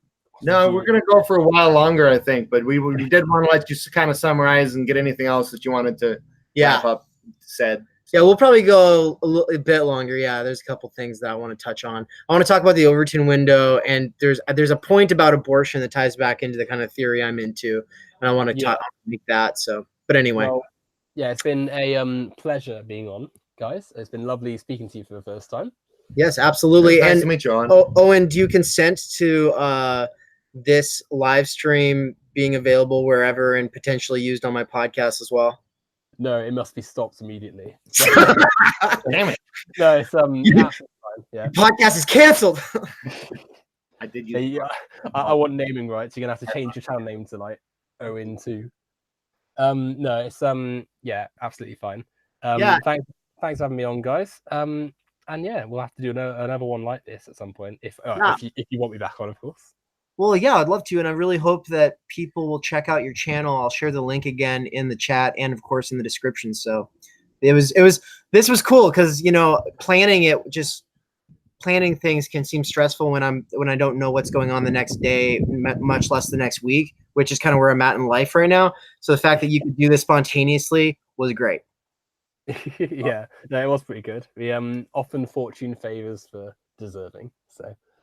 Maybe the stars aligned for me to finish the stream just as you've got one going. Oh, that's Being Cool for Nerds just said bye, Owen, and that they subbed. So you got at least one subscriber out of this, and a good one at that. Thank you very much. Be cool for being cool is for nerds. Thank you. I hope you enjoy my channel. I mean, I can't promise the same quality that you're seeing here, but hopefully you can find something to enjoy. Anyway, I'll stop holding up the stream. Thank you very much for having me on, and hopefully I'll see you all again soon. Bye. Cool. Take care. Cool. Thanks. Nice to meet you. All right, it's just us again. Us all. Hands up if you're in the chat. I know Being Cool for Nerds is still here. I don't know if anyone else is still here. It's awesome. It is awesome. Being Cool for Nerds is, well, you've been working on a game. Cool. Yeah, so that was okay. I was gonna bring that up. That Being Cool for Nerds has been working on a video game co-op now for 5 years. That they've got a game they've been working on. They're thinking about going bigger. They just need that starter capital. It's one of those situations. So I have my own experiences trying to set up a co-op. It's not easy. Human beings are complicated creatures, and I learned a lot about myself and all of it. And the biggest thing I learned is that I don't want to ever be a leader again. So there's that. And I was gonna bring that up in this live stream because I wanted to talk a little bit about what we're both trying to do with our own channels. And I know you touched on that a little bit of what you're doing yesterday, but you didn't go very in depth. But I kind of had a realization over the last few days, because I've had some writer's block. I've been kind of holding back from producing some content because I've just been trying to figure some things out. And I've realized that my new style is going to be a lot more like, I'm going to have more I'll have like bits of interviews that go up for everyone to see. Especially when they're ones with like Nancy Fraser, something big like that. Everything else is going to be like, the polished essay, the polished video essay, and then the live streams. And the polished video essays are going to be getting to be a lot more me just unpacking ideas, philosophy, critical theory stuff in a more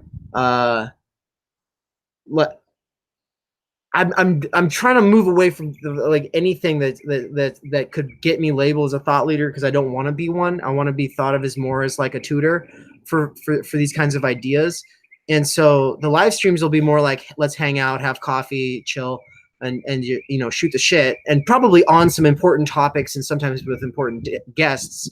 But yeah, that's gonna be like the two tango. It's gonna be like the interview / hangout live streams and then the essays. And now that I've got that figured out, expect a lot of new content soon, because I'm pretty excited to have figured out how I'm gonna balance those out. And then the live streams will be available for a few days before they disappear and are only available to patrons or to everybody through podcast.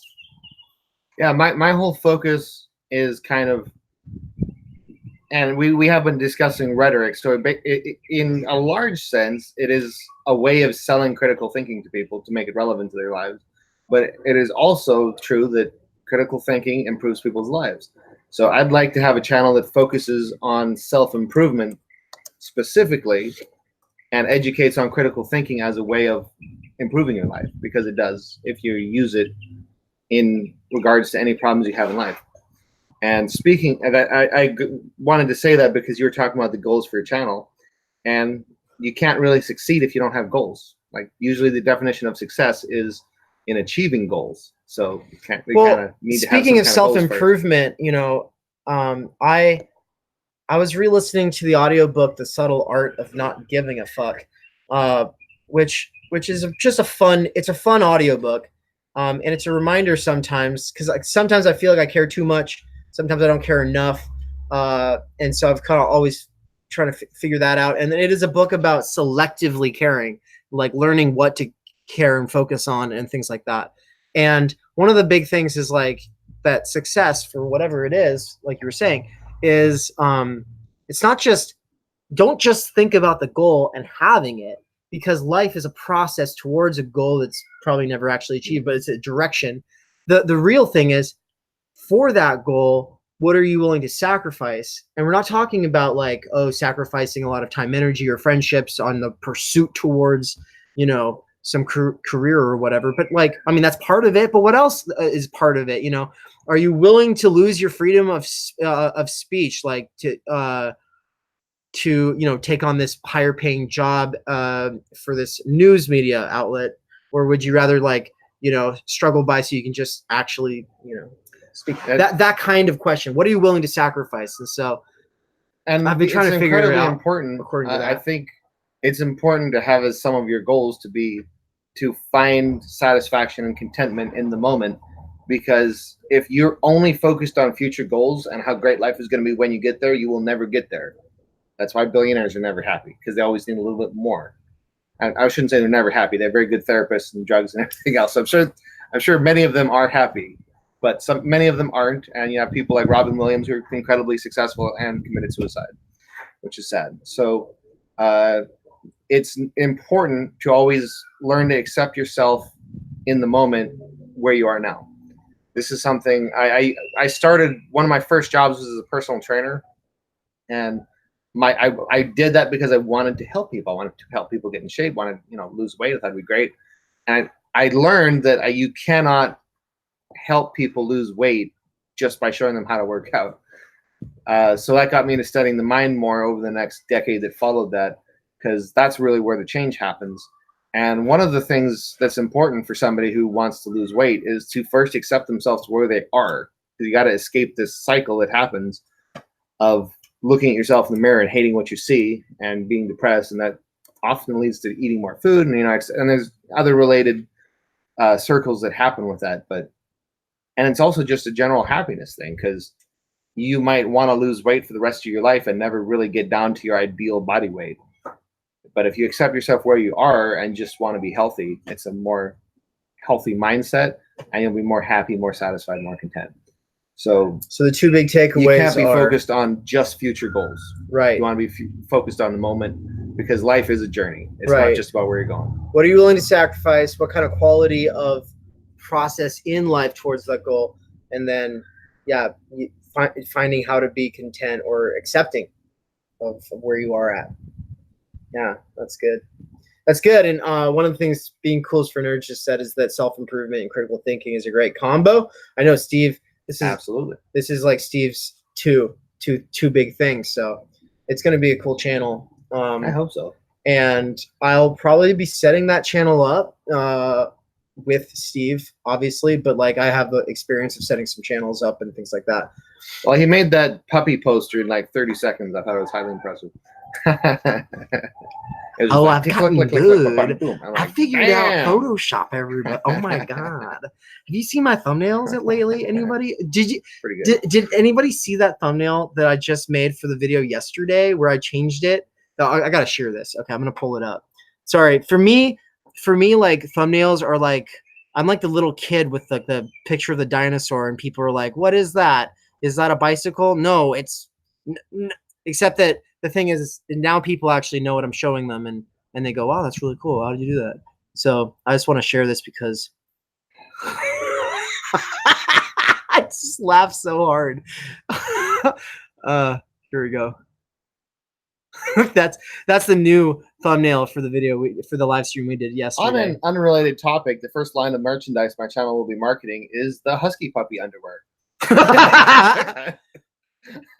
Actually, I think we actually really figured out what it would really be today. And it's going to be a shirt that says #TruthMatters. Looks like Husky underwear in that picture. Well, the thing is like Adam actually has the ding-a-ling out in the open, obviously, because of the period when it was painted. So, right. So I put Puppies there. Right. Yeah. I get it now. Husky. Okay. I was also influenced by a comic I was watching, Deadpool. Well, okay, so Being Cool for Nerds just said that Photoshop is legit hard for some people.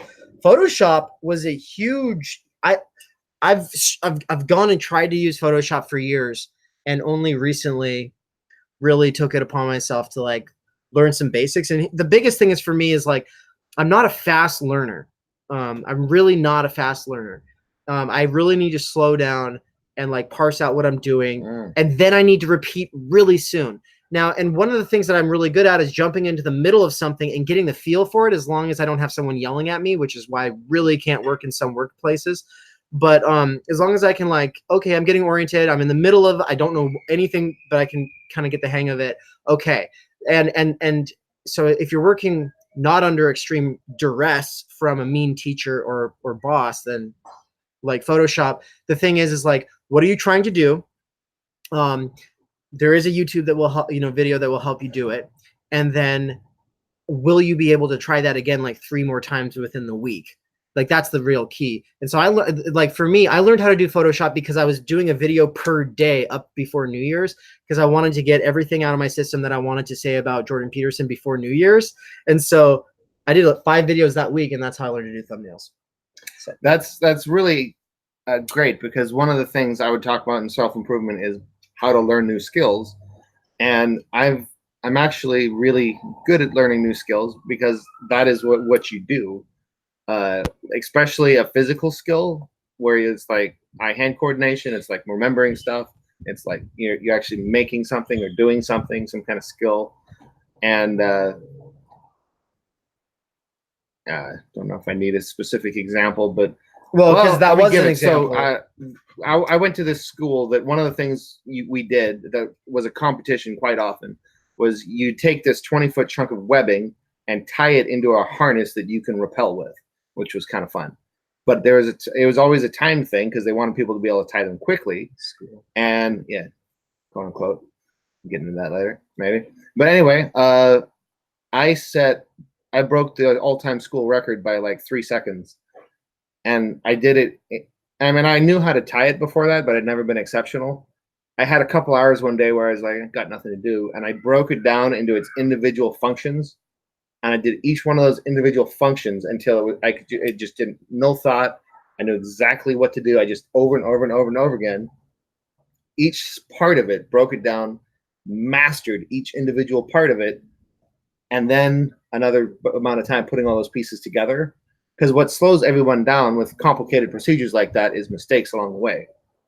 So if you're mastered these little parts, you don't have those mistakes, and all of a sudden it just flows. And like I could tie it in record time like clockwork because I didn't make those mistakes. It was just flow, and it's like done. That's cool. And that's, you know, I applied the same skills to learning actual construction skills. So like I was a laborer for a concrete company, and one day they were getting behind the finishers who get paid more, and I'd watched them, you know, but I was able to just pick up tools and pretend like I'd been doing it for years, and like pretty much get in there and prove myself, and I was a finisher all of a sudden. You know, it's useful to learn how to learn. True. And skills, watching people, like really focusing on what they're doing and trying to understand the process at a more fundamental level so that you can learn it. This reminds me of something I want to do. 2 videos I want to do soon, probably on the channel. One, why read difficult books, and 2, how to read difficult books, because there are obviously different approaches and different learning styles within to some degree. Learning styles is a little, well, a lot of that's bullshit, but and the people who really implement learning styles thinking, I don't know, I sat in a lot of their workshops at the university, and I've heard a lot of them too. Whatever. Anyway, at the end of the day, it's like you're not doing, you shouldn't be, if it's learning, it shouldn't always have to be fun. The real question is, are you trying to learn things that you care about? I feel like because the university has become so much of like a preparation for the corporate world, this learning styles stuff and how to make interactive learning fun and all of this, that's preparation for the corporate workplace where you fucking don't care really about learning about that kind of stuff. So the real question is, how do you learn when it's something you're passionate about? What are some strategies for that? And so Lee Braver, one of my favorite Heideggerian scholars, and not just Heideggerian, but continental philosophy in general. He gets into Derrida and stuff like that as well. But he has a 3-page paper it changed my life. It's just called How I Mark Up Texts or whatever. And so I'd probably just do a video that kind of makes that available to people in video form. And that brings up an interesting point, because if you're passionate about something, you will learn it easier, and you'll figure out a way to learn it because you want to. And that's why we tend to be good at our hobbies, because we're passionate about it, you know, better so than we might be if we didn't care. Sure. And if there's something that you need to learn that you're not passionate about, the first step should be getting passionate about it. And with some mental discipline, you can actually get to the point where it's like you can motivate yourself to be like, yes, I'm excited about this. I'm going to learn this. This is going to be relevant to these different areas of my life, other than this one reason that maybe I'm not passionate about. Well, and if you can become passionate about it, you're going to learn it much more effectively. This is, so hands up if you've seen the time energy video that I put up like a few weeks ago. I saw it. You saw it too. Yes. Okay, there we go. I would emoji in the chat, but y'all are already there. So, okay. So, but one of the important things about the definition of time energy, what makes time energy, it's not time without energy. It's not energy without time. It's time energy as a seamless unit. One of the things that it's something that can be repeated, though. The time in time energy is time with the potential for repetition. Like, that's really important as the basis of value. We're not able to invest and produce anything with time energy if it doesn't have a potential for repetition. And that's why we create so much value for employers when they have a monopoly on what we do in a repeated manner. But the thing is like that most learning things, like you could learn how to cook in a week, right? But you would need a week. You can't just learn how to do it kind of sporadically when you have energy all of a sudden. Time without the potential for repetition, though you do have a little bit of energy in bursts here and there along your year's calendar, is not enough to learn something that you really want to learn. And if you mastered it in a week, you wouldn't retain it as well as if you learned it over 6 months either. Absolutely. You know, repetition is important, and repetition in a short time period is especially so. So in a short time period, and then repeated for retention. Right, and so everyone's in here talking about music now, because Being Cool is for Nerds plays guitar. Awesome. Wish I could. Nerdy Punky Monkey has been playing saxophone for 15 years. And I've never played music. I've tried to learn before, but there was always that, what I was just talking about with the time energy issue. One of my goals for this summer is to learn how to make music, some basic music. I'm going to get a little keyboard and basically like a launch pad only for Fruity Loops. And I'm going to learn all three so that I can do my own soundtracks, because right now what I do is I use royalty-free, no copyright music from YouTube for my videos. And, you know, I try to find something with the right mood.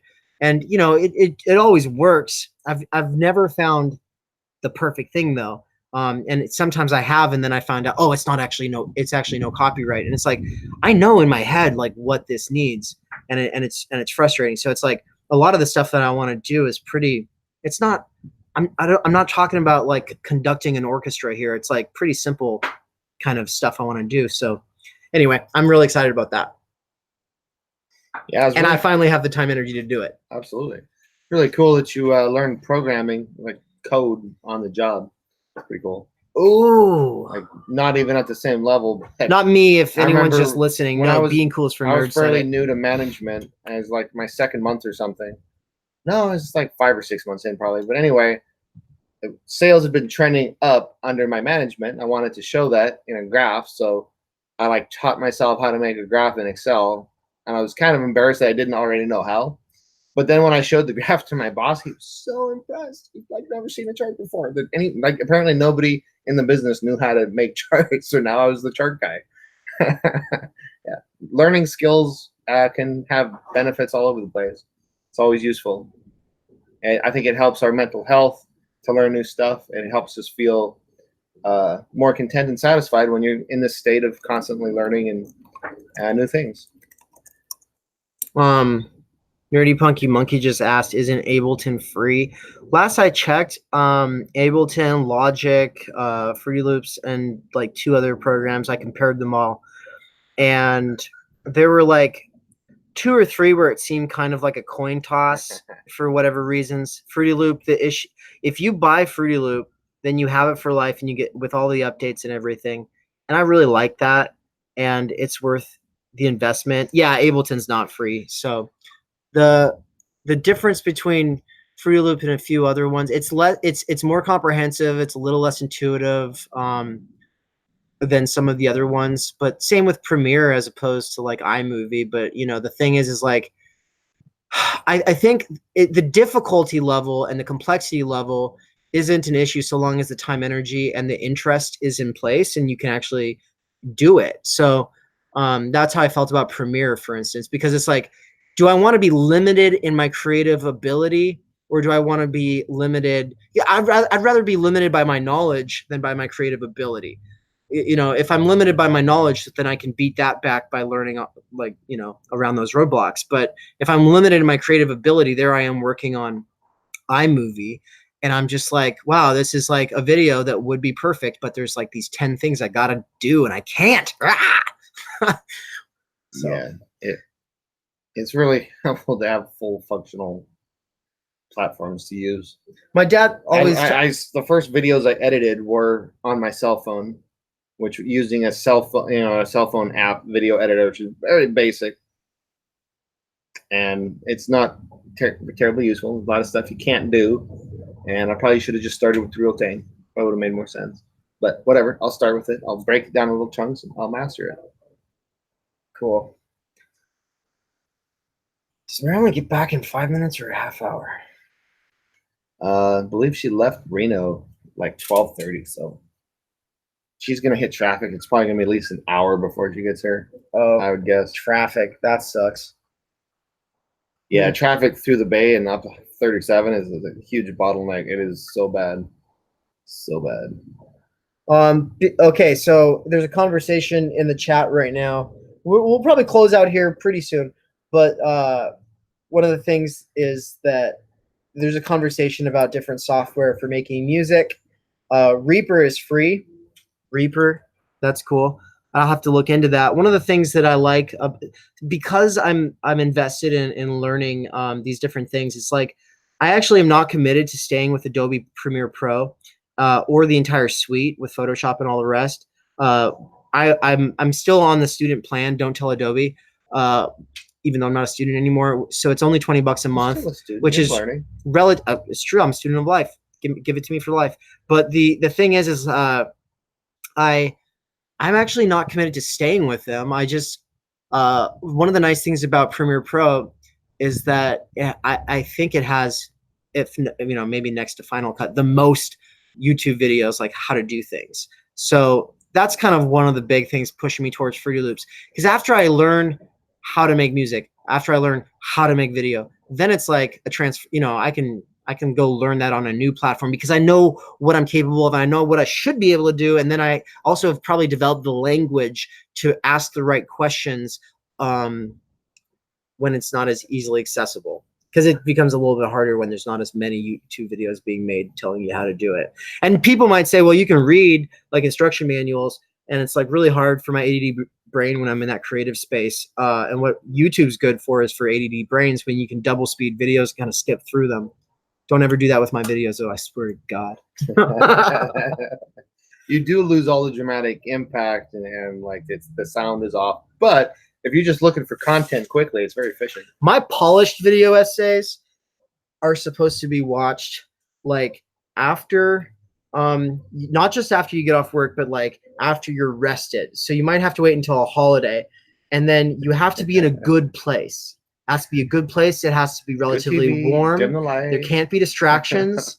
You're supposed to have at least 3 of your favorite beverages ready to hand. Which you've almost finished. A notepad. You have to take notes. What else? So, way to make your content accessible. Yeah, the podcasts and the live streams. You know, whatever. So, do you have any final words you wanna speak?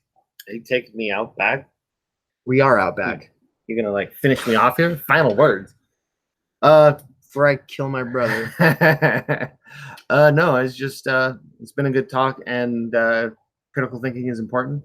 And yeah, don't take anything I said as an endorsement for conspiracy theory thinking, because that's not a good idea.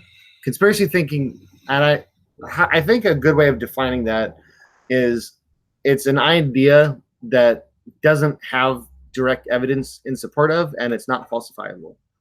So if that's the case, and it's also a conspiracy, then it's probably not a good idea to believe it. So there is the burden of proof. We can't forget the burden of proof. And even if it's a convenient and plausible explanation, if there's no evidence for it, we shouldn't be accepting it until there is evidence for it, because there's all kinds of things that are plausible and possible. But if you want to be searching for the truth in an intellectually honest way, and you want to believe as many true things and as few false things as possible, then you have to apply the burden of proof and maintain skepticism as the default position until there is evidence. Okay, I didn't mean to share that in the chat while you were talking, but now I did, so I'll talk. Do it. So I said the dangerous maybe, and now I'm going to paste, I guess I have to paste this in 3 parts because it's a bit of a longer post. So Michael Downs is one of my good friends, and also he is a philosopher, and he has a philosophy blog called The Dangerous Maybe. It's on Medium. It's one of the most helpful resources for getting acquainted with a lot of the kinds of ideas and stuff that I like to talk about. He and I have like 5-hour, 3-hour long conversations about not just philosophy, but also like how to teach it, and that kind of stuff on a regular basis. I'd love to have them on a live stream someday. But anyway, actually, I kind of have. But anyway, this was all just a long preamble that's on the one hand making a plug for his channel or his blog, the Dangerous Maybe, but on the other, there's this post that goes back to what I wanted to talk about for a quick second, which is the abortion thing. It's just, this has been like a hanging tab that I want to close out this whole time. Hanging tab meaning like a bookmarker. Like I guess the metaphor I'm using is like the tab on a browser. You know, you've got a tab, you want to close it, but you've got to go back to the thing before you close it. And this actually ties directly into what I was just saying. This does? Okay, yes. Perfect. So, and this is rhetorically a terrible way to approach the conversation with someone who is extremely pro-life. But for me, in my heart of hearts, and what I'm most interested in like, I guess, okay, my heart of hearts would say, like, I care about freedom of movement, and obviously a human being who has a child forced upon them against their consent because they didn't want to bring it into existence in the first place. They're not very free to move. Which is also my argument against the ethno-state.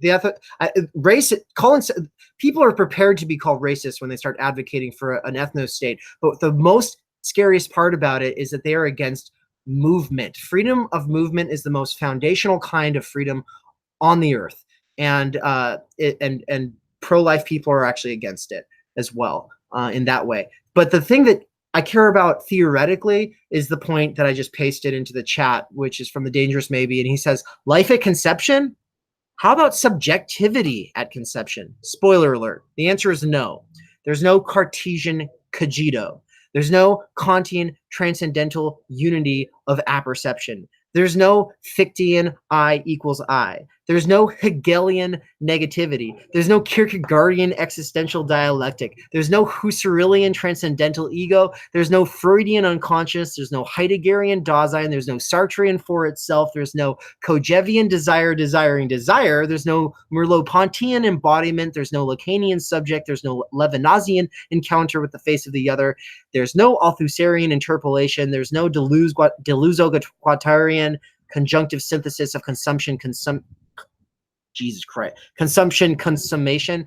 Right. There's no Baudouin subject of the truth event. It's about 100 layers more complicated than I was going to take it, but yeah, but you know, this is theory play, and we're all comfortable with the fact that we're all dummies, but at least for this channel, trying to if we can unpack any one of these philosophers and any one of their important insights in simpler terms, it's a benefit to us all, because every one of those jargon-filled things I just said, every one of those sentences, every standalone sentence there is a philosopher's entire life project to reconceive the position of the human subject to the world and to truth and all of these other things that are so important in a radical new way. And each one of those takes gives us really interesting new insights. And not one of these people who spent their whole life like laboring over that, many of who might have had religious, you know, some belief in God or whatnot, not one of them would have ever thought that life starts at conception. Like life is a process along a gray line.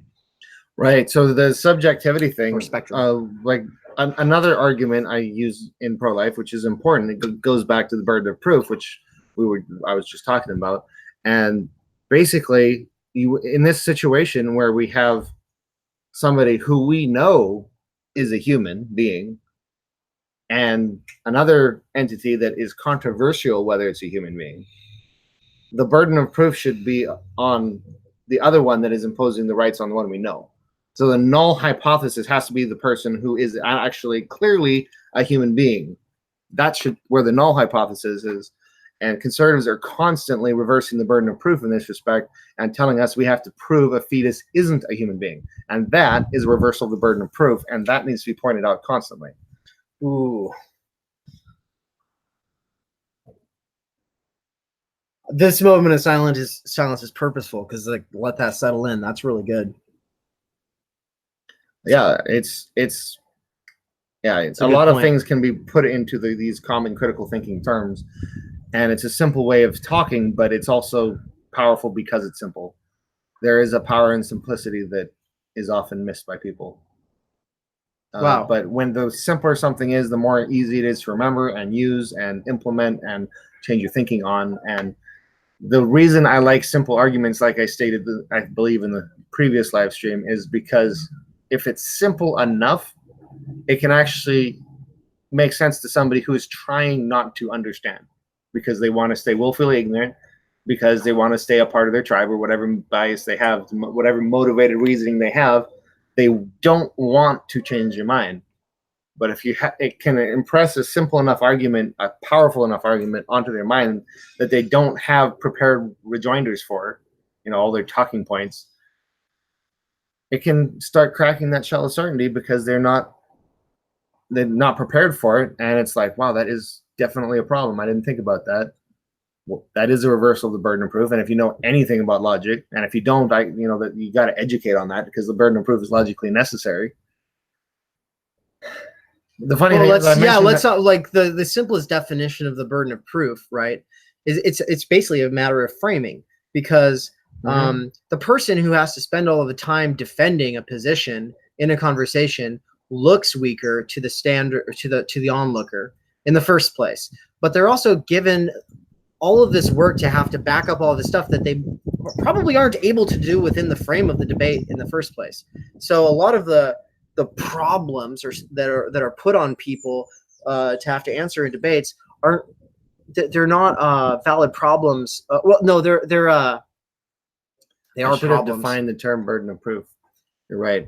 You probably have a really short definition for it. But all I was going to say is that, like, it's like, if the burden of proof is put on me to, like, argue where morality comes from, and I have to get past, like, the is-ought distinction and do all of these things, that it's like, wait, I mean, I'm up for that, but that's going to be a long conversation. Why is the onus on me when you're the one who's telling me your sky god told me that I'm, that we should or should not do? You're telling me all of morality is bound from a book that endorses slavery and commands genocide, never ever cover to cover, including the New Testament, reverses that position. yeah, which we expanded on yesterday, and it's, I think, the most important point. Yeah, exactly. But no, the burden of proof, I think there's two relevant concepts in there, and the important, the one that you as a philosopher and a lot of people automatically go to is it's about where the onus is, like whose job it is to be justifying the claim. And that's incredibly important for a lot of reasons. But the other part of that is that there is a need to justify the claim, period. And if the claimant isn't going to do it, like, at some point it has to be either justified or admitted that it's not justified. And I think it's important. It's not the same concept, but in a related way, it's important to analyze your own beliefs as if they were claims and see if they pass a burden of proof. That's called being skeptical of yourself. And we talked yesterday about how important it is to be skeptical of yourself, because no one's better at deluding yourself than yourself. So don't forget that claims need to be justified. But also the onus is important, because there's a lot of people making claims, and I obviously, as a single person, cannot search for justification for all claims made everywhere all the time. That's not the time energy. So you have a null hypothesis that is, the most clear position, the kind of the default, and then anyone who's trying to overcome that by making a claim, is going to have a burden of proof, an onus to justify why we should take them seriously over the null hypothesis. And the interesting thing when it comes to religion, and the reason why they have the burden of proof, is because the null hypothesis is, reality. It's what we can see. And if you're going to tell me that there's something that we can't see, the burden of proof is on you. Right. It's pretty clear. Right. Well, and, like, something like systemic racism or climate change are two good examples of where conservatives will try to do the same thing, put the onus back on you, which is actually just something I think that people probably should be prepared to talk about. Now, I was a discussion leader for a climate change class for like 3 years, and I'm like still not like super up to snuff on like if someone were to be like, okay, climate change, convince me or whatever, like it would I not can copy paste and I'm there. Yeah, Steve's there though. Steve comes prepared for a lot of these things. But the point is like, okay, yeah, you can't see it. Fair enough. Systemic racism, you can't see it. Fair enough. Let's have a more serious conversation about housing and how people don't go from point A to point B without having to move around. Oh wait, they weren't allowed to. You know? Oh, and part of being logical and critical is to accept the burden of proof when it's on you. Like we should, it's not like you've lost by default because you have the burden. Right. Of proof. No, if you can justify your position, then you can take it even when you have a burden of proof. And I do make a lot of claims, and sometimes strong claims intentionally to get attention, and then I accept the burden of claim. Well, and it gives you an opportunity to not gish gallop, but something kind of similar, educate on your worldview. Right.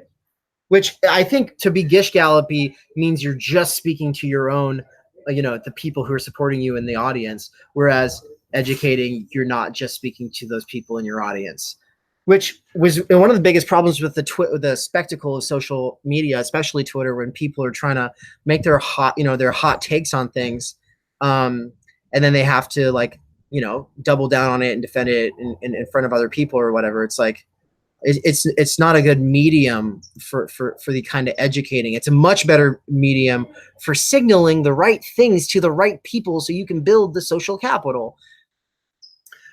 Yes. By the way, I don't have a channel yet, so I haven't marketed it. I do like the term Truth Matters.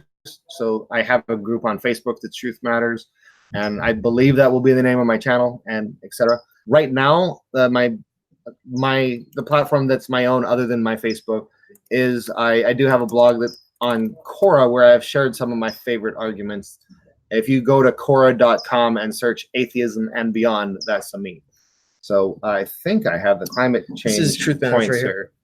Yeah, the one I'm in. Mm-hmm. Okay. Yeah, but I invited you to. Here, I'll share the Facebook group to y'all.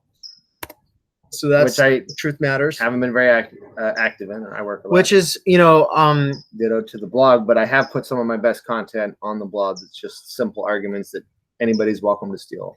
If you're ever in that position where there's an argument that's befuddling you, and yeah, you could read up on it or watch videos, but like you're also just interested in talking about it, those are always kind of things that would be fun to do. And especially for Steve, with kicking off the channel is going to be taking kind of problems different people want tackled. And so it's like if you're wondering how to, I mean, this goes beyond just things like debating.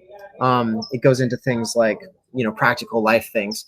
But if you're in a position where you would love to see some content made on how to talk about X, Y, or Z thing because what you've seen on YouTube or whatever is not sufficient, then well, I found your guy. And I would love to have the topic matter. So absolutely. Yeah. Did you find yourself on here? Because I'll share your Quora too. So if you're not familiar with Quora, I'm actually proud to say I was the one who introduced Steve to it. Absolutely. Because I was super into Quora when I first started going to North Idaho College, and then eventually school took over. But Steve got in there and just like took it real seriously. Quora is spelled Quora, and it's basically like Yahoo Answers, only made to be taken seriously so that people can upvote, downvote answers to people's questions. And the best tend to rise to the top, not always the very top, but the best will be in the top. And one of the nice things is that the questions don't go away. Like Yahoo Answers or WikiHow and a lot of those kinds of forums as well will close out questions after a certain amount of time. And it's like, why? You're discouraging someone from coming along with a better sourced and better argued answer. So yeah. Okay, there it is. This is your week. So here, yeah, let me I'll take that link and share it. Yeah, apparently when you search in Quora, it does not come up like I thought it did. So sorry for the false information.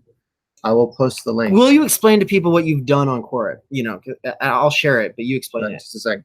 It's a lot of the rhetoric screen and share? logic that I've come up with. I was just gonna this link right here because we're talking about climate facts. Oh, okay.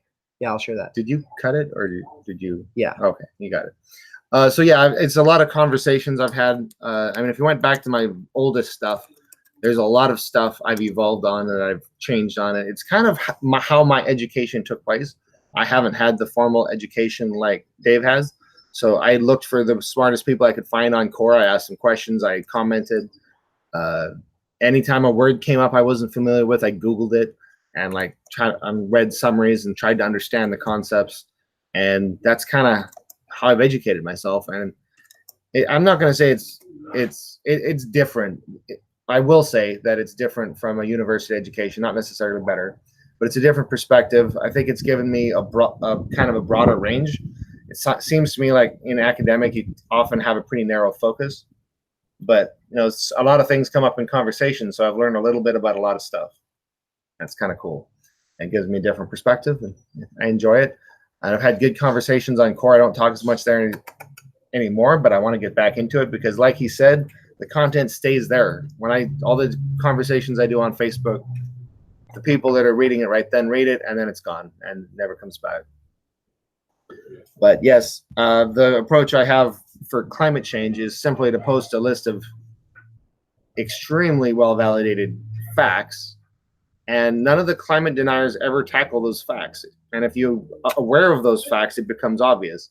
They're always talking about the weather in individual parts of the globe. And they're like, well, the sea ice in the Arctic or the Antarctic is up this year, so you know, global warming's not true. And like, even if that is true, that has nothing to do with the global climate trend. Right? So you have not dealt with the fact that CO2 is going up and that the global temperature is correlated to it, and that we're controlling for other factors, and those of other factors aren't changing it, and et cetera, et cetera, et cetera. So for the future podcast, I like to have I have a notepad, you know, the iPad notes, and I have all my favorite arguments in there, so I can literally just copy paste because some of this stuff comes up pretty often. It's a rhetorical little trick that, you know, it's helpful to have that stuff handy. But yeah, there's Chubs. Oh no, I'm sorry, that's Scrappy. This is Scrappy. He's a dork. He's got big ears. So for the listening audience, the ones who aren't watching, I do have the cutest puppy on my lap right now. Well, I don't want to say it's cutest over the other ones. They're all really cute, but gosh, it is so cute. And look at those amazing blue eyes. Hi, Chronica. Chronica shared a puppy emoji. Your puppy emoji is almost cuter than my actual puppy. Oh, stop. Not even. What I should do is like take the video footage from the live stream later and just edit out the parts with the pups and make that its own video. Oh, like this right here. Oh, no. Oh, hey, brother, what are you doing up here? I was always like really averse to being licked on the face and mouth by dogs. So I was like, oh, the germs, but they're too cute. I don't care. I mean, I don't care if they were just licking their butts or what. I don't care. They're too cute. Is not awesome. They're so cute. I don't care. Cute. I just don't care. Yep. And everyone else can just watch and they don't have to smell it. So it's perfect. Look at those different things colors I'll of do. eyes. Look at them. Aren't you special? Aren't you special? Oh, do you want up here too, Powder? Before we get off, can we get 3 up here? Will it happen? Possible? I think she wants to. Can you want hold up 2 here? puppies? I can. Oh, is this Chubbs? That's Chubs. Oh my god! Oh my god! They're biting my nose. Oh my god! That's an armful of puppies right there. Okay. Hi, Cool. guys. Hey guys. The thumbnail for this said skeptic pup, but it should have said pups. I didn't know this was gonna happen. Oh my god! Okay. Well. Yeah, I have one more puppy over there chewing a toy, but I think we've got enough right now. It's hard to handle. So these 2 are 2 of the ones on the poster that I showed earlier, and that one right there is one Steve's keeping for the family. This one wasn't here. on the poster. Yeah. This is Powder. Ow! Watch it. White face Owie. with eyeliner. Hey. It's pretty cute. Okay, Chubb, you go down. Actually, both of you. Biting on my face. That got a little. They can get a little rough. We usually are supposed to yell ouch at them so they know you hurt them, but you don't want to do that on a live stream. Yeah, I don't want to yell. There's already, when we were watching the footage from yesterday, there was this weird mic feedback thing. Did that happen at all today? Being cool as for nerds, you've been here like the whole time. Did you hear any loud sound from the like microphone or whatever on this? Shoot, what if it's on here and it's somewhere where I grab when I move the laptop around? The microphone? Yeah, I wonder where Well, it the is. camera's up there. I would think the microphone is too, but I could be wrong. It could One be of those that. little holes. Yeah, it's probably those two little holes. I don't carry it by that, so that's not what it is. Anyway, anyone have any last thoughts? Yeah, last thought?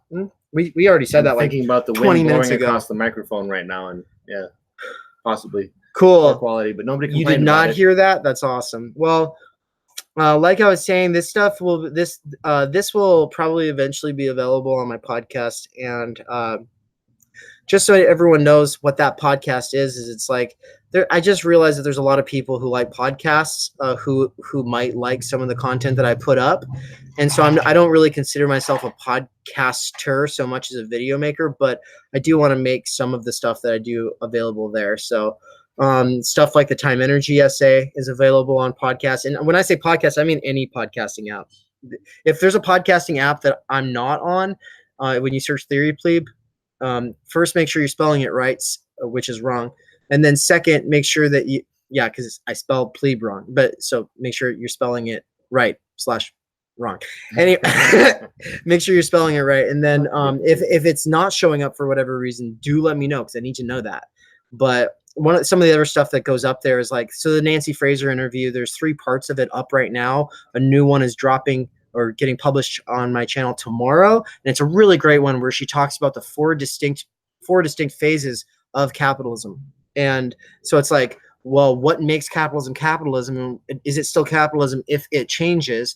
Well, she talks about the 4 different stages and why they occur, each one as a response to inherent contradictions. And so she'll be explaining all of that. And then there's one more part of that. But if you didn't want to watch the videos, or you're into podcasting, there will be the full version of the whole thing that will go up on there. And so that's kind of what will always be happening with the interviews and the live streams, is they'll end up going on the podcast. And then who knows, maybe eventually, like, everyone will be like, Dave, listen, your videos are trash, but we love your podcast. Get out of that. And I'll be like, okay. No one likes my art. You have good art. Well, it's been good, for real. Anybody else have any comments? I don't know. No, that's it. I already said that. No one said anything. I'd say We've been winding down for a long time. Yeah, so I think everyone's asleep already. Yeah, it's being cool is he tops it off for the long term. But totally. I don't know who else is in there. All right, y'all. Really appreciate.